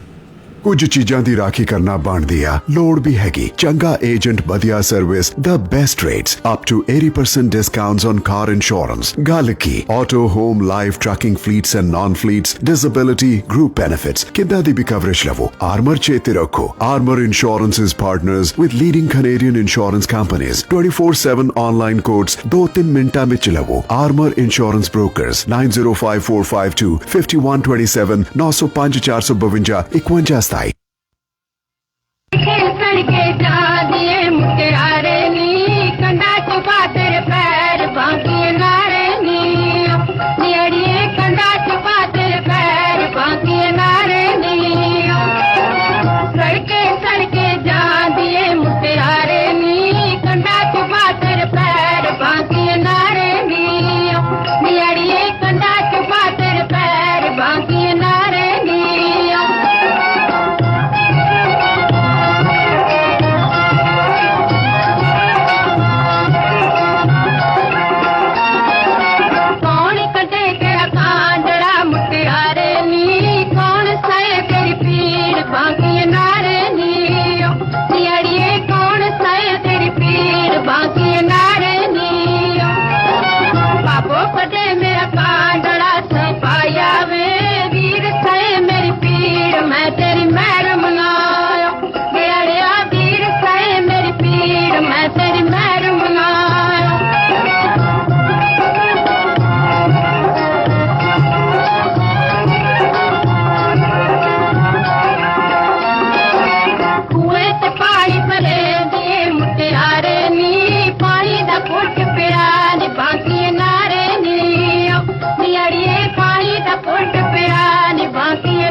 ਰੇਡੀਓ ਜ਼ਿੰਦਾਬਾਦ ਤੇ ਤੁਹਾਡੇ ਨਾਲ ਫਿਰ ਜੁੜ ਰਹੇ ਹਾਂ ਔਰ ਕੁਝ ਜਿਹੜੇ ਟਫ ਸਵਾਲ ਲੈ ਕੇ ਅਸੀਂ ਸਾਡੇ ਨਾਲ ਜਿਹੜੇ ਸਾਡੇ ਗੈਸਟ ਨੇ ਉਹਨਾਂ ਦਾ ਅਸੀਂ ਉਹਨਾਂ ਤੋਂ ਅਸੀਂ ਜ਼ਰੂਰ ਸੁਣਨਾ ਚਾਹੁੰਦੇ ਹਾਂ ਕਿਉਂਕਿ ਇੱਥੇ ਦੇ ਕੈਨੇਡੀਅਨ ਲਾਇਰ ਨੇ ਔਰ ਚਾਹੁੰਦੇ ਹਾਂ ਉਮੀਦ ਕਰਦੇ ਹਾਂ ਕਿ ਜਦੋਂ ਉਹ ਕੇਸ ਰਿਪਰੈਜ਼ੈਂਟ ਕਰਨ ਬੇਸ਼ੱਕ ਉਹ as she is a woman herself but ਜੇ ਜਿੱਥੇ ਵੀ ਜਸਟਿਸ ਦੀ ਲੋੜ ਆਏ ਜਿਹੜੇ ਉਹ 3-10 ਜੋ ਲੋਕ ਨੇ ਆਦਮੀ ਨੇ ਜਿਹੜੇ ਸਫਰ ਕਰ ਰਹੇ ਆ ਇਸ ਵੇਲੇ ਇਸ ਬਾਇਸ ਕਰਕੇ ਇੱਥੇ ਚਾਹੇ ਪੁਲਿਸ ਦਾ ਬਾਇਸ ਹੋਏ ਚਾਹੇ ਜੁਡੀਸ਼ਰੀ ਦਾ ਬਾਇਸ ਹੋਏ ਔਰ ਇਹ ਮੈਂ ਆਫ ਰੈਕਡ ਜ਼ਰੂਰ ਦੱਸਣਾ ਚਾਹੁੰਦਾ ਕਿ ਜਦੋਂ ਮੈਂ ਗੱਲ ਕੀਤੀ ਹੈ ਇਹਨਾਂ ਕਿ ਇਸ ਟੌਪਿਕ ਬਾਰੇ ਕਈ ਲਾਇਰਸ ਨਾਲ ਵੀ ਗੱਲ ਕੀਤੀ ਆ ਕੈਨੇਡੀਅਨ ਲਾਇਰਸ ਨਾਲ ਵੀ ਕੀਤੀ ਆ ਸਾਊਥ ਏਸ਼ੀਅਨ ਲਾਇਰਸ ਨਾਲ ਵੀ ਕੀਤੀ ਆ ਉਹ ਇਹ ਆਪ ਮੰਨਦੇ ਨੇ ਕਿ ਬਹੁਤ ਸੌਖਾ ਹੁੰਦਾ ਆ ਸਾਨੂੰ ਇੱਕ ਔਰਤ ਦਾ ਕੇਸ ਲੜਨਾ ਮਗਰ ਫੈਮਿਲੀ ਲਾਅ ਵਿੱਚ ਇੱਕ ਆਦਮੀ ਦਾ ਕੇਸ ਹੈ ਉਹਦੇ ਵਿੱਚ ਸਾਡਾ ਪੂਰਾ ਜ਼ੋਰ ਲੱਗਦਾ ਸਾਨੂੰ ਬਹੁਤ ਘੱਟ ਸਕਸੈਸ ਜਿਹੜੀ ਆ ਉਹ ਮਿਲਦੀ ਆ ਉਹਦਾ ਰੀਜ਼ਨ ਇਹ ਹੈ ਕਿ ਹਰ ਆਦਮੀ ਇਸ ਚੀਜ਼ ਤੋਂ ਈਵਨ ਜੱਜ ਵੀ ਜਿਹੜਾ ਆ ਉਹ ਡਿਸੀਜ਼ਨ ਦੇਣ ਤੋਂ ਡਰਦਾ ਹੈ ਕੋਈ ਵੀ ਐਸਾ ਕਿ ਜਿਹਦੇ ਵਿੱਚ ਕੱਲ੍ਹ ਨੂੰ ਉਹਦੇ ਉੱਤੇ ਕੁਐਸਚਨ ਆ ਜਾਏ ਕਿ ਉਹਨੇ ਇਹ ਜਿਹੜਾ ਆ ਇਹ ਅਗੇਂਸਟ ਅ ਵੂਮਨ ਇਹ ਜਿਹੜਾ ਇੱਕ ਐਸਾ ਡਰ ਜਿਹੜਾ ਬੈਠਾ ਹੋਇਆ, ਚਾਹੇ ਜਿਵੇਂ ਸਾਨੂੰ ਪਤਾ ਹੈ ਕਿ ਇੱਕ ਮੀ ਟੂ ਮੂਵਮੈਂਟ ਸੀਗੀ, ਉਹ ਬੜੀ ਚੰਗੀ ਮੂਵਮੈਂਟ ਸੀਗੀ, ਪਰ ਉਹਦਾ ਕਿੰਨਾ ਨਜਾਇਜ਼ ਫਾਇਦਾ ਵੀ ਲਿਆ ਗਿਆ ਵਿੱਚ, ਔਰ ਬਹੁਤ ਸਾਰਾ ਇਹ ਇੱਕ ਤਰ੍ਹਾਂ ਦਾ ਡਰ ਬੈਠ ਗਿਆ ਸੀਗਾ ਜਿਹੜੇ ਲੋਕ ਮੈਨੇਜਮੈਂਟ ਸੀਗੇ ਆਦਮੀ, ਕਿ ਬਈ ਪਤਾ ਨਹੀਂ ਕਿਹੜੇ ਵੇਲੇ ਸਾਡੇ 'ਤੇ ਜਿਹੜਾ ਆ ਇਹਦਾ ਇਹ ਕੁਐਸਚਨ ਆ ਜੇ। ਕਾਗਜ਼ਾਂ ਦੇ ਵਿੱਚ ਉਦੋਂ ਵੀ ਇੱਕ ਬੜੀ ਚੰਗੀ ਚੀਜ਼ ਸੀਗੀ। ਸੋ ਮੈਂ ਜਿਹੜਾ ਤੁਹਾਨੂੰ ਕੁਐਸਚਨ ਕਰ ਰਿਹਾ ਨਿਮਰਤਾ ਜੀ, ਉਹ ਇਹ ਹੈ ਕਿ ਬਹੁਤ ਸਾਰੀਆਂ ਆਰਗੇਨਾਈਜੇਸ਼ਨ ਜਿਹੜੀਆਂ ਨੇ ਉਹ ਇਸ ਚੀਜ਼ ਨੂੰ ਬਣ ਗਈਆਂ ਜਿੱਥੇ ਔਰਤਾਂ ਦੇ ਰਾਈਟ ਦੀ ਲੜਾਈ ਹੋ ਰਹੀ ਹੈ। ਸੋ ਅੱਜ ਤੱਕ ਮੇਰੇ ਜ਼ਿਹਨ 'ਚ ਕੋਈ ਐਸੀ ਆਰਗੇਨਾਈਜੇਸ਼ਨ ਨਹੀਂ ਆਈ, ਮੈਨੂੰ ਕੋਈ ਇੰਡੀਆ 'ਚ ਵੀ ਨਹੀਂ ਦਿਖੀ, ਜਿੱਥੇ ਉਹ 3 ਲੜੇ 10 ਜੋ 3 ਕੇਸ ਨੇ ਜਿਹੜੇ ਤੁਸੀਂ ਆਪ ਐਕਸਪੀਰੀਅੰਸ ਕੀਤੇ ਆ ਈਵਨ ਇੰਡੀਆ ਦੇ ਵਿੱਚ ਵੀ, ਕਿ ਉਹਨਾਂ ਲਈ ਕੋਈ ਆਰਗੇਨਾਈਜੇਸ਼ਨ ਆਈ ਹੋਏ ਅੱਗੇ ਕਿ ਜਿਹੜੀ ਉਹਨਾਂ ਨੂੰ ਵੀ ਪ੍ਰੋਟੈਕਟ ਕਰਦੀ ਹੈ। ਤੁਹਾਨੂੰ ਲੱਗਦਾ ਵੀ ਕਿਤੇ ਨਾ ਕਿਤੇ ਉਹ 3 ਜਿਹੜੇ ਆਦਮੀ ਆ ਉਹਨਾਂ ਨੂੰ ਵੀ ਲੋੜ ਹੈ ਕਿ ਉਹਨਾਂ ਦੀ ਵੀ ਕੋਈ ਆਵਾਜ਼ ਜਿਹੜੀ ਹੈ ਕਿਤੇ ਸੁਣਾਈ ਦਿੱਤੀ ਜਾਏ ਤਾਂ ਕਿ ਉਹਨਾਂ ਨੂੰ ਜਸਟਿਸ ਮਿਲੇ? ਬਿਲਕੁਲ colonel Sahib, as a lawyer ਮੈਂ ਬਹੁਤ ਹੀ ਨਿਰਪੱਖ ਹੋ ਕੇ ਚੱਲਦੀ ਹਾਂ। ਮੈਂ ਜ਼ਿਆਦਾ I think for man incidentally engage ਹੋਈ ਹਾਂ ਇੰਡੀਆ ਦੇ ਵਿੱਚ ਐਂਡ ਅਦਰਵਾਈਜ਼। ਸੋ ਮੇਰਾ ਕਹਿਣ ਦਾ ਇਹ ਪੁਆਇੰਟ ਹੈਗਾ ਹੈ ਕਿ ਕੋਈ ਲਾਅ ਬਣਦਾ ਹੈ, ਉਹਦਾ ਜਿਹੜਾ ਜੈਨਿਸ, ਉਹਦੀ ਜਿਹੜੀ ਫਾਊਂਡੇਸ਼ਨ ਹੁੰਦੀ ਆ, ਉਹਦਾ ਜਿਹੜਾ ਬੇਸ ਹੁੰਦਾ ਹੈ, ਉਹ ਚੰਗੇ ਵਾਸਤੇ ਬਣਦਾ ਹੈ। ਜਿਸ ਤਰ੍ਹਾਂ ਕਿ ਇੰਡੀਆ ਦੀ ਤੁਸੀਂ ਗੱਲ ਕਰ ਰਹੇ ਹੋ, ਅਤੇ ਮੈਂ ਥੋੜ੍ਹਾ ਇੰਡੀਆ ਦਾ ਵੀ ਦੱਸਾਂ। ਜਿਸ ਤਰ੍ਹਾਂ ਚਾਈਲਡ ਮੈਰਿਜ ਐਕਟ ਬਣਿਆ ਜਾਂ ਡਾਊਰੀ ਦਾ ਬਣਿਆ ਜਾਂ ਕੋਈ ਹੋਰ ਬਣਿਆ, ਉਹ ਕੀ ਸੀਗਾ ਕਿ ਸੁਸਾਇਟੀ ਦੇ ਵਿੱਚ ਕੁਝ ਇਹੋ ਜਿਹੇ ਈਵਲਸ ਆ ਚੁੱਕੇ ਸੀਗੇ ਜਿਨ੍ਹਾਂ ਦਾ ਬਹੁਤ ਐਕਸਟ੍ਰੀਮ ਰਿਐਕਸ਼ਨ ਹੋ ਰਹੇ ਸੀਗੇ, ਅਤੇ ਕੋਈ there was no law, there was no voice, NGOs ਵੀ ਸੀਗੀਆਂ ਪਰ ਉਹ ਇਫੈਕਟਿਵ ਨਹੀਂ ਸੀਗੀਆਂ। ਸੋ ਇਸ ਕਰਕੇ ਉਹ ਲਿਆਂਦੇ ਗਏ, ਉਹਦੇ ਨਾਲ ਫਾਇਦਾ ਵੀ ਹੋਇਆ ਹੈ। At least somebody can use it. ਇੱਕ ਤੁਹਾਨੂੰ ਇੱਕ ਅਦਾਰਾ ਮਿਲਿਆ ਕਿ ਤੁਸੀਂ ਉਹਦੇ ਵਿੱਚ ਸਿੱਧਾ ਜਾ ਕੇ ਅਤੇ ਤੁਸੀਂ ਕੋਰਟਸ ਦੇ ਵਿੱਚ ਜਾ ਸਕਦੇ ਹੋ। ਡੈਫੀਨੇਟਲੀ ਹਿਊਮਨ ਟੈਂਡੈਂਸੀ ਦੀ ਜਦੋਂ ਅਸੀਂ ਗੱਲ ਕਰਦੇ ਹਾਂ, ਜਦੋਂ ਅਸੀਂ ਬਾਇਸ ਦੀ ਗੱਲ ਕਰਦੇ ਹਾਂ, ਉਹਦੇ ਵਿੱਚ ਇਹ ਵੀ ਹੋ ਜਾਂਦਾ ਹੈ ਕਿ ਇੱਕ ਪਰਟੀਕੂਲਰ ਲਾਅ ਹੁੰਦਾ ਹੈ, ਇੱਕ ਪਰਟੀਕੂਲਰ ਅੱਛੀ ਚੀਜ਼ ਬਣਦੀ ਹੈ, ਕੋਈ ਵੀ ਅੱਛੀ ਚੀਜ਼ ਹੋਏ, ਉਹਦਾ ਇੱਕ ਨੈਗੇਟਿਵ ਸਾਈਡ ਵੀ ਜ਼ਰੂਰ ਉੱਭਰਦਾ ਹੈ। ਫਰਜ਼ ਕਰੋ ਕਿ ਆਰਟੀਫਿਸ਼ੀਅਲ ਇੰਟੈਲੀਜੈਂਸ ਹੋਏ ਜਾਂ ਕੋਈ ਹੋਰ ਚੀਜ਼ ਹੋਏ, ਤਾਂ ਉਹਦਾ ਇੱਕ ਅੱਛੀ ਸਾਈਡ ਹੋਏਗੀ ਅਤੇ ਇੱਕ ਬੁਰੀ ਸਾਈਡ ਹੋਏਗੀ। ਸੋ ਗੱਲ ਇਹ ਹੁੰਦੀ ਹੈ ਕਿ ਲਾਅ ਦੀ ਇੰਟੈਂਸ਼ਨ ਜਦੋਂ ਹੁੰਦੀ ਆ, ਜਦੋਂ ਲੈਜਿਸਲੇਟ ਹੁੰਦਾ, ਜਦੋਂ ਸਟੈਚਿਊਟ ਬਣਦਾ ਹੈ, ਉਹਦੀ ਇੰਟੈਂਸ਼ਨ ਕਦੇ ਮਾੜੀ ਨਹੀਂ ਹੁੰਦੀ ਆ। ਲੇਕਿਨ ਡੈਫੀਨੇਟਲੀ ਆਉਣ ਵਾਲੇ ਹਰ ਟਾਈਮ ਦੇ ਵਿੱਚ ਜਿਸ ਤਰ੍ਹਾਂ ਸਰਕਮਸਟਾਂਸ ਹੁੰਦਾ ਹੈ, ਉੈਵੋਲਿਊਸ਼ਨ ਹੁੰਦੀ ਹੈ, ਹਾਲਾਤ ਡਿਫਰੈਂਟ ਆਉਂਦੇ। ਜਿਸ ਤਰ੍ਹਾਂ ਤੁਸੀਂ 3 ਆਊਟ ਆਫ 10 ਦੀ ਗੱਲ ਮੈਨੂੰ ਕਹਿ ਰਹੇ ਹੋ, ਤੁਹਾਨੂੰ ਕਿਸੇ ਐਸੀ NGO ਦਾ ਪਤਾ ਤਾਂ ਕਿ ਅਸੀਂ ਰੇਡੀਓ 'ਤੇ ਦੱਸ ਸਕੀਏ ਕਿ ਵੀ ਜੇ ਇੰਡੀਆ 'ਚ ਕਿਸੇ ਨੂੰ ਇਹੋ ਜਿਹਾ ਇਸ਼ੂ ਹੈ, ਕੋਈ ਸਫਰ ਕਰ ਰਿਹਾ ਜਾਂ ਕੈਨੇਡਾ ਦੇ ਵਿੱਚ ਕੋਈ ਸਫਰ ਕਰ ਰਿਹਾ, ਤਾਂ ਕੋਈ NGO ਇਹੋ ਜਿਹਾ ਕੋਈ ਨਹੀਂ ਹੈਗੀਆਂ ਆਰਗੇਨਾਈਜੇਸ਼ਨ ਜਿੱਥੇ ਕਿ ਉਹਨਾਂ ਲੋਕਾਂ ਦੀ ਵੀ ਆਵਾਜ਼ ਜਿਹੜੀ ਹੈ ਕਿਤੇ ਸੁਣੀ ਜਾਏ? ਦੇਖੋ, ਆਵਾਜ਼ ਚੁੱਕਣ ਵਾਸਤੇ ਆਵਾਜ਼ ਉਠਾਉਣੀ ਪੈਂਦੀ ਆ। ਸੋ ਮੈਂ ਇਹ ਤੁਹਾਨੂੰ ਦੱਸਾਂ ਕਿ ਇੱਕ NGO ਹੈਗੀ ਆ, ਆਈਮ ਸ਼ੋਰ ਜੇ ਇੱਥੇ ਜੋ ਲੋਕ ਇਸ ਚੀਜ਼ ਇਨਵੋਲਵਡ ਨੇ, ਜੋ ਇੰਨਾ ਪੈਸ਼ਨੇਟਲੀ ਫੀਲ ਕਰਦੇ, ਉਹਨਾਂ ਨੂੰ ਇੱਕ NGO ਬਣਾਉਣੀ ਚਾਹੀਦੀ ਹੈ। ਇਸ ਵੋਇਸ ਨੂੰ ਅੱਗੇ ਲੈ ਕੇ ਜਾਣਾ ਚਾਹੀਦਾ ਹੈ। This voice has to be heard. ਜੇ ਕੁਛ ਗਲਤ ਹੋ ਰਿਹਾ ਹੈ ਤੇ ਉਸ ਚੀਜ਼ ਨੂੰ ਸਹੀ ਅਦਾਰਿਆਂ ਦੇ ਵਿੱਚ, ਚਾਹੇ ਸਟੈਚੂਟਰੀ ਹੈਗਾ, ਚਾਹੇ ਟ੍ਰੇਨਿੰਗ ਹੈਗਾ, ਚਾਹੇ ਲੀਗਲ ਸਿਸਟਮ ਹੈਗਾ, ਉਹਨੂੰ ਅੱਗੇ ਲਿਆਉਣਾ ਚਾਹੀਦਾ ਹੈ, ਚਾਹੇ ਮੀਡੀਆ ਦੇ ਥਰੂ ਹੈਗਾ, ਚਾਹੇ ਇਹ ਰੇਡੀਓ ਸ਼ੋਅ ਦੇ ਥਰੂ ਹੈਗਾ। ਪਰ ਇਸ਼ੂ ਕੀ ਹੈਗਾ ਕਿ ਇਸ਼ੂ ਇੱਕ ਤਾਂ ਇੱਕ ਆਦਮੀ ਜਿਹੜਾ ਕਦੀ ਵੀ ਬਾਹਰ ਆ ਕੇ ਨਹੀਂ ਕਹੇਗਾ, ਉਹਦਾ ਸਭ ਤੋਂ ਵੱਡਾ ਹੈਂਡੀਕੈਪ ਹੈ ਕਿ ਮੈਂ ਇਹ ਸਫਰ ਕਰ ਰਿਹਾ। So it's against a male ego. ਦੂਸਰੀ ਚੀਜ਼ ਹੈ, ਕੋਈ ਵੀ ਕਰ ਸ਼ੁਰੂ ਕਰੇਗਾ, ਠੀਕ ਹੈ, ਜੇ ਤੁਹਾਨੂੰ ਅਸੀਂ ਅੱਗੇ ਲਾਈਏ ਤਾਂ ਤੁਹਾਨੂੰ ਐਂਟੀ ਵੂਮਨ ਲੇਬਲ ਹੋ ਜਾਏਗਾ, ਕਿਉਂਕਿ ਤੁਹਾਨੂੰ ਇਸ ਚੀਜ਼ ਦਾ ਵੀ ਡਰ ਹੋਏਗਾ। ਇਸ ਕਰਕੇ ਸਾਡੇ ਪੋਲੀਟੀਸ਼ੀਅਨ ਜਿਹੜੇ ਨੇ ਉਹ ਕਈ ਇਸ ਟੌਪਿਕ ਉੱਤੇ ਕੋਈ ਗੱਲ ਨਹੀਂ ਕਰ ਰਿਹਾ, ਬਿਕੋਜ਼ ਹਰ ਬੰਦਾ ਇਹ ਸੋਚਦਾ ਹੈ ਕਿ ਜੇ ਉਹ ਵੂਮਨ ਜੈਂਡਰ ਦੀ ਗੱਲ, ਇਕੁਐਲਿਟੀ ਦੀ ਗੱਲ ਕਰੇਗਾ, ਉਹ ਵਾਇਲੈਂਸ ਅਗੇਂਸਟ ਵੂਮਨ ਦੀ ਗੱਲ ਕਰੇਗਾ ਤਾਂ ਉਹ ਐਪਰੀਸ਼ੀਏਟ ਕੀਤਾ ਜਾਏਗਾ। ਸੋ ਇਸ ਲਾਈਕ ਆ ਵੋਟ ਬੈਂਕ। ਸੋ ਉਹ ਜਿਹੜੇ ਸਾਡੇ ਪੋਲੀਟੀਸ਼ੀਅਨਸ ਨੇ ਉਹ ਵੀ ਨਹੀਂ ਗੱਲ ਕਰ ਰਹੇ, ਉਹ ਕਦੀ ਵੀ ਇਸ ਉੱਤੇ ਟੌਪਿਕ ਉੱਤੇ ਗੱਲ ਹੀ ਨਹੀਂ ਕਰਦੇ, ਕਿਉਂਕਿ ਉਹਨਾਂ ਨੂੰ ਇਹ ਪਤਾ ਹੈ ਕਿ ਕੱਲ੍ਹ ਨੂੰ ਕੋਈ ਵੀ ਇਹ ਸਾਡੇ ਉੱਤੇ ਕੁਐਸਚਨ ਆ ਜਾਏਗਾ, ਸਾਡੀ ਲੇਬਲਿੰਗ ਹੋ ਜਾਏਗੀ। ਅਤੇ ਫਿਰ ਕੀ ਸੋਲੂਸ਼ਨ ਹੈ? ਕਿਉਂਕਿ ਹੁਣ ਅਸੀਂ ਪ੍ਰੋਗਰਾਮ ਸਾਡਾ ਆਲਮੋਸਟ ਖਤਮ ਹੋ ਰਿਹਾ। ਸੋ ਵਾਟ ਇਜ਼ ਦਾ ਸੋਲੂਸ਼ਨ? ਤੁਸੀਂ ਐਜ਼ ਅ ਲਾਇਰ ਕਿਵੇਂ ਰੋਕੋਗੇ ਉਹ ਜਿਹੜੇ 3 ਲੋਕ ਨੇ 10 ਚੋਂ, ਉਹਨਾਂ ਨੂੰ ਜਸਟਿਸ ਕਿਵੇਂ ਦਿਵਾਓਗੇ? ਸਿਰਫ ਅਸੀਂ ਇਹ ਨਹੀਂ ਗੱਲ ਕਰ ਰਹੇ ਕਿ ਉਹਦਾ ਐਵੀਡੈਂਸ ਨਹੀਂ ਸੁਣਿਆ ਜਾ ਰਿਹਾ। ਮੈਂ ਦੱਸ ਰਿਹਾ, ਪੁਲਿਸ ਨਹੀਂ ਸੁਣਦੀ, ਇਹ ਵੀ ਕਲੀਅਰ ਚੀਜ਼ ਹੈਗੀ ਆ। ਜੱਜ ਵੀ ਜਿਹੜੇ ਨੇ ਉਹ ਵੀ ਇਹ ਬਾਇਸ ਰੱਖ ਕੇ ਡਿਸੀਜ਼ਨ ਦੇ ਰਹੇ ਆ। ਸੋ ਜਸਟਿਸ ਕਿੱਥੇ ਮਿਲੇਗਾ? ਸੋਲੂਸ਼ਨ ਦੱਸੋ। ਦੇਖੋ, 2 ਚੀਜ਼ਾਂ ਮੈਨੂੰ ਫਿਰ ਇਹਦੇ ਚੋਂ ਦਿਸ ਰਹੀਆਂ ਨੇ। ਟ੍ਰੇਨਿੰਗ ਨਹੀਂ ਹੈ, ਟ੍ਰੇਨਿੰਗ ਸਾਰਿਆਂ ਨੂੰ ਹੈ ਰਹੀ ਹੈ। ਹਾਂਜੀ, ਨਹੀਂ, ਮੈਂ ਟ੍ਰੇਨਿੰਗ ਦੀ ਗੱਲ ਬਿਲਕੁਲ ਨਹੀਂ ਕਰੂੰਗੀ। ਪਹਿਲੀ ਗੱਲ, ਜੇ ਤਾਂ ਇੱਕ NGO ਹੈਗੀ ਆ ਉਹਦਾ ਇੱਕ ਆਪਣਾ ਰੋਲ ਹੋਏਗਾ। ਮੈਂ ਐਜ਼ ਅ ਲਾਇਰ ਜੇ ਤੁਸੀਂ ਮੈਨੂੰ ਪੁੱਛ ਰਹੇ ਹੋ ਤੇ ਮੇਰੇ ਕੋਲ ਇਹ ਹੋਏਗਾ ਕਿ ਸਰਟਨ ਕੇਸ ਇੱਕ ਸਰਟਨ ਅਦਾਰਾ ਕਿਤੇ ਡਿਸਕਸ਼ਨ ਦਾ ਇਹ ਪੁਆਇੰਟ ਬਣ ਸਕਦਾ ਆ, ਜਿਹੜੇ ਕਿ ਸਾਡੇ ਕਈ ਜੁਡੀਸ਼ੀਅਲ ਫੋਰਮਸ ਹੈਗੇ ਨੇ ਜੇ ਹੋਰ ਹੈਗੇ ਨੇ, ਤੇ ਉਹਦੇ ਵਿੱਚ ਪਰਟੀਕੂਲਰ ਜੋ ਇਸ ਤਰ੍ਹਾਂ ਦੇ ਕੇਸਿਸ ਹੋਏ ਨੇ ਉਹਨਾਂ ਨੂੰ ਆਵਾਜ਼ ਦਿੱਤੀ ਜਾ ਸਕਦੀ ਆ, ਉਹਨਾਂ ਨੂੰ ਅੱਗੇ ਲਿਆਇਆ ਜਾ ਸਕਦਾ ਹੈ।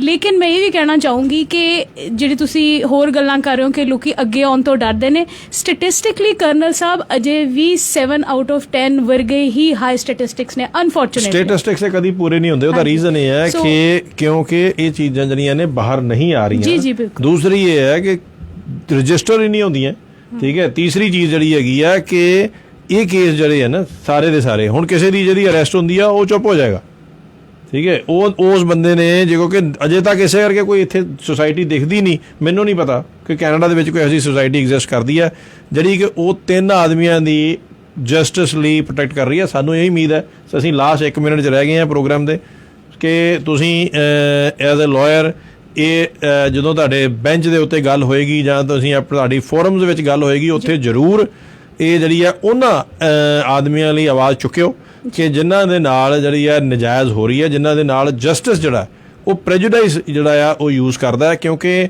ਬਹੁਤ ਜ਼ਿਆਦਾ ਉਹਨਾਂ ਨੂੰ ਫਾਈਨੈਂਸ਼ੀਅਲੀ ਜਿਹੜਾ ਆ ਅਸਰ ਕਰਦਾ, ਉਹਨਾਂ ਦੇ ਪਰਿਵਾਰ ਬੱਚਿਆਂ ਨੂੰ ਅਸਰ ਕਰਦਾ, ਔਰ ਬਹੁਤ ਸਾਰੇ ਐਸੇ ਕੇਸਿਸ ਆ ਜਿੱਥੇ ਕਿ ਉਹਨਾਂ ਨੂੰ ਜਸਟਿਸ ਨਹੀਂ ਮਿਲਦਾ। ਇੱਥੋਂ ਤੱਕ ਕਿ ਮੈਂ ਲਾਈਵ ਕੇਸ ਜਿਹੜੇ ਆ ਦੱਸਣਾ ਚਾਹਾਂ ਕਿ ਇੱਥੇ ਦੇ ਭਾਈਚਾਰੇ ਦੇ ਵਿੱਚ ਐਸੇ ਵੀ ਇੱਕ ਪਾਕਿਸਤਾਨੀ ਭਾਈਚਾਰੇ ਦਾ ਆਦਮੀ ਸੀਗਾ ਜਿਹਨੂੰ ਸੁਸਾਈਡ ਕਮਿਟ ਕਰਨਾ ਪਿਆ, ਕਿਉਂਕਿ ਉਹ ਇਹ ਚੀਜ਼ ਫੇਸ ਹੀ ਨਹੀਂ ਕਰ ਸਕਿਆ ਕਿ ਉਹਦੇ ਉੱਤੇ ਜਿਹੜੇ ਗਲਤ ਕੇਸ ਪੈ ਗਏ। ਉਹਦੀ ਜਿਹੜੀ ਉਹ ਸੈਂਸਿਟਿਵਿਟੀ ਉਸ ਬੰਦੇ ਦੀ ਇੰਨੀ ਜ਼ਿਆਦਾ ਸੀਗੀ ਕਿ ਉਹਨੂੰ ਜਿਹੜੀ ਹਿਊਮਿਲੇਸ਼ਨ ਉਹਦੇ ਬਾਅਦ ਹੋਈ ਆ, ਉਹਦੇ ਨਾਲ ਉਹਨੇ ਆਤਮ ਹੱਤਿਆ ਕੀਤੀ ਹੈ। ਸੋ ਇਹ ਲੋਕ ਜਿਹੜੇ ਆ ਜਿਨ੍ਹਾਂ ਦੀ ਅਸੀਂ ਅੱਜ ਆਵਾਜ਼ ਉਠਾ ਰਹੇ ਹਾਂ, ਉਮੀਦ ਕੀਤੀ ਜਾਂਦੀ ਹੈ ਕਿ ਤੁਸੀਂ ਵੀ ਇਸ ਚੀਜ਼ ਦੀ ਆਵਾਜ਼ ਉਠਾਓਗੇ। ਅਸੀਂ ਡੈਫੀਨੇਟਲੀ ਅੱਜ ਇਹ ਜ਼ਰੂਰ ਕਹਿੰਦੇ ਹਾਂ ਕਿ ਬਈ ਅੱਜ ਮਦਰਸ ਡੇ ਹੈ, ਜਸਟਿਸ ਮਿਲਣਾ ਚਾਹੀਦਾ, ਔਰ ਬਾਈ ਡਿਫਾਲਟ ਜਿਹੜਾ ਜਸਟਿਸ ਆ ਉਹ ਜ਼ਰੂਰ ਡੈਫੀਨੇਟਲੀ ਔਰਤਾਂ ਨੂੰ ਮਿਲ ਰਿਹਾ ਹੈ ਔਰ ਉਹਨਾਂ ਨੂੰ ਮਿਲਣਾ ਵੀ ਚਾਹੀਦਾ। ਮਗਰ ਉਹ 3 ਲੋਕ ਹੋਣ ਜਾਂ 4 ਉਹ ਆਦਮੀ ਜਿਹੜੇ ਜਿਨ੍ਹਾਂ ਨੂੰ ਜਸਟਿਸ ਨਹੀਂ ਮਿਲ ਰਿਹਾ ਸਿਰਫ ਇਸ ਕਰਕੇ ਕਿ ਉਹ ਆਦਮੀ ਨੇ ਔਰ ਖਾਸ ਤੌਰ 'ਤੇ ਉਹ ਸਾਊਥ ਏਸ਼ੀਅਨ ਭਾਈਚਾਰੇ ਦੇ ਨੇ ਜਾਂ ਬਲੈਕ ਨੇ, ਉਹਨਾਂ ਨੂੰ ਵੀ ਜਸਟਿਸ ਮਿਲਣਾ ਚਾਹੀਦਾ। ਸਾਡਾ ਅੱਜ ਦਾ ਜਿਹੜਾ ਪ੍ਰੋਗਰਾਮ ਸੀਗਾ ਉਹਨਾਂ ਵਾਸਤੇ ਆਵਾਜ਼ ਉਠਾਉਣ ਲਈ ਸੀਗਾ। ਅੱਜ ਦਾ ਬਹੁਤ ਬਹੁਤ ਧੰਨਵਾਦ ਹੈ, ਤੁਸੀਂ ਆਏ, ਟਾਈਮ ਕੱਢਿਆ, ਔਰ ਮੈਨੂੰ ਉਮੀਦ ਹੈ ਕਿ ਰੇਡੀਓ ਜ਼ਿੰਦਾਬਾਦ ਦੇ ਥਰੂ ਜਿੰਨਾ ਵੀ ਸਾਡੇ ਸਰੋਤਿਆਂ ਨੇ ਸੁਣਿਆ ਹੋਏਗਾ ਉਹ ਸਾਨੂੰ ਜ਼ਰੂਰ ਜਿਹੜਾ ਆ ਸਾਨੂੰ ਮੈਸੇਜ ਕਰਕੇ ਦੱਸ ਸਕਦੇ ਨੇ ਕਿ ਉਹਨਾਂ ਦੇ ਨਾਲ ਐਸਾ ਅਗਰ ਕੇਸ ਹੋਇਆ ਤਾਂ ਤੁਹਾਨੂੰ ਅਸੀਂ ਪ੍ਰੈਜ਼ੈਂਟ ਕਰਾਂਗੇ। ਬਹੁਤ ਬਹੁਤ ਧੰਨਵਾਦ, ਜੁੜੇ ਰਹੋ ਰੇਡੀਓ ਜ਼ਿੰਦਾਬਾਦ ਦੇ ਨਾਲ। ਅਗਲੇ ਐਤਵਾਰ ਫਿਰ ਮਿਲਾਂਗੇ ਇਸੇ ਟਾਈਮ, ਤਦ ਤੱਕ ਰੱਬ ਰਾਖਾ। Happy mothers day. Happy mothers day. The views expressed on the preceding program may not necessarily be those of the owner or management of the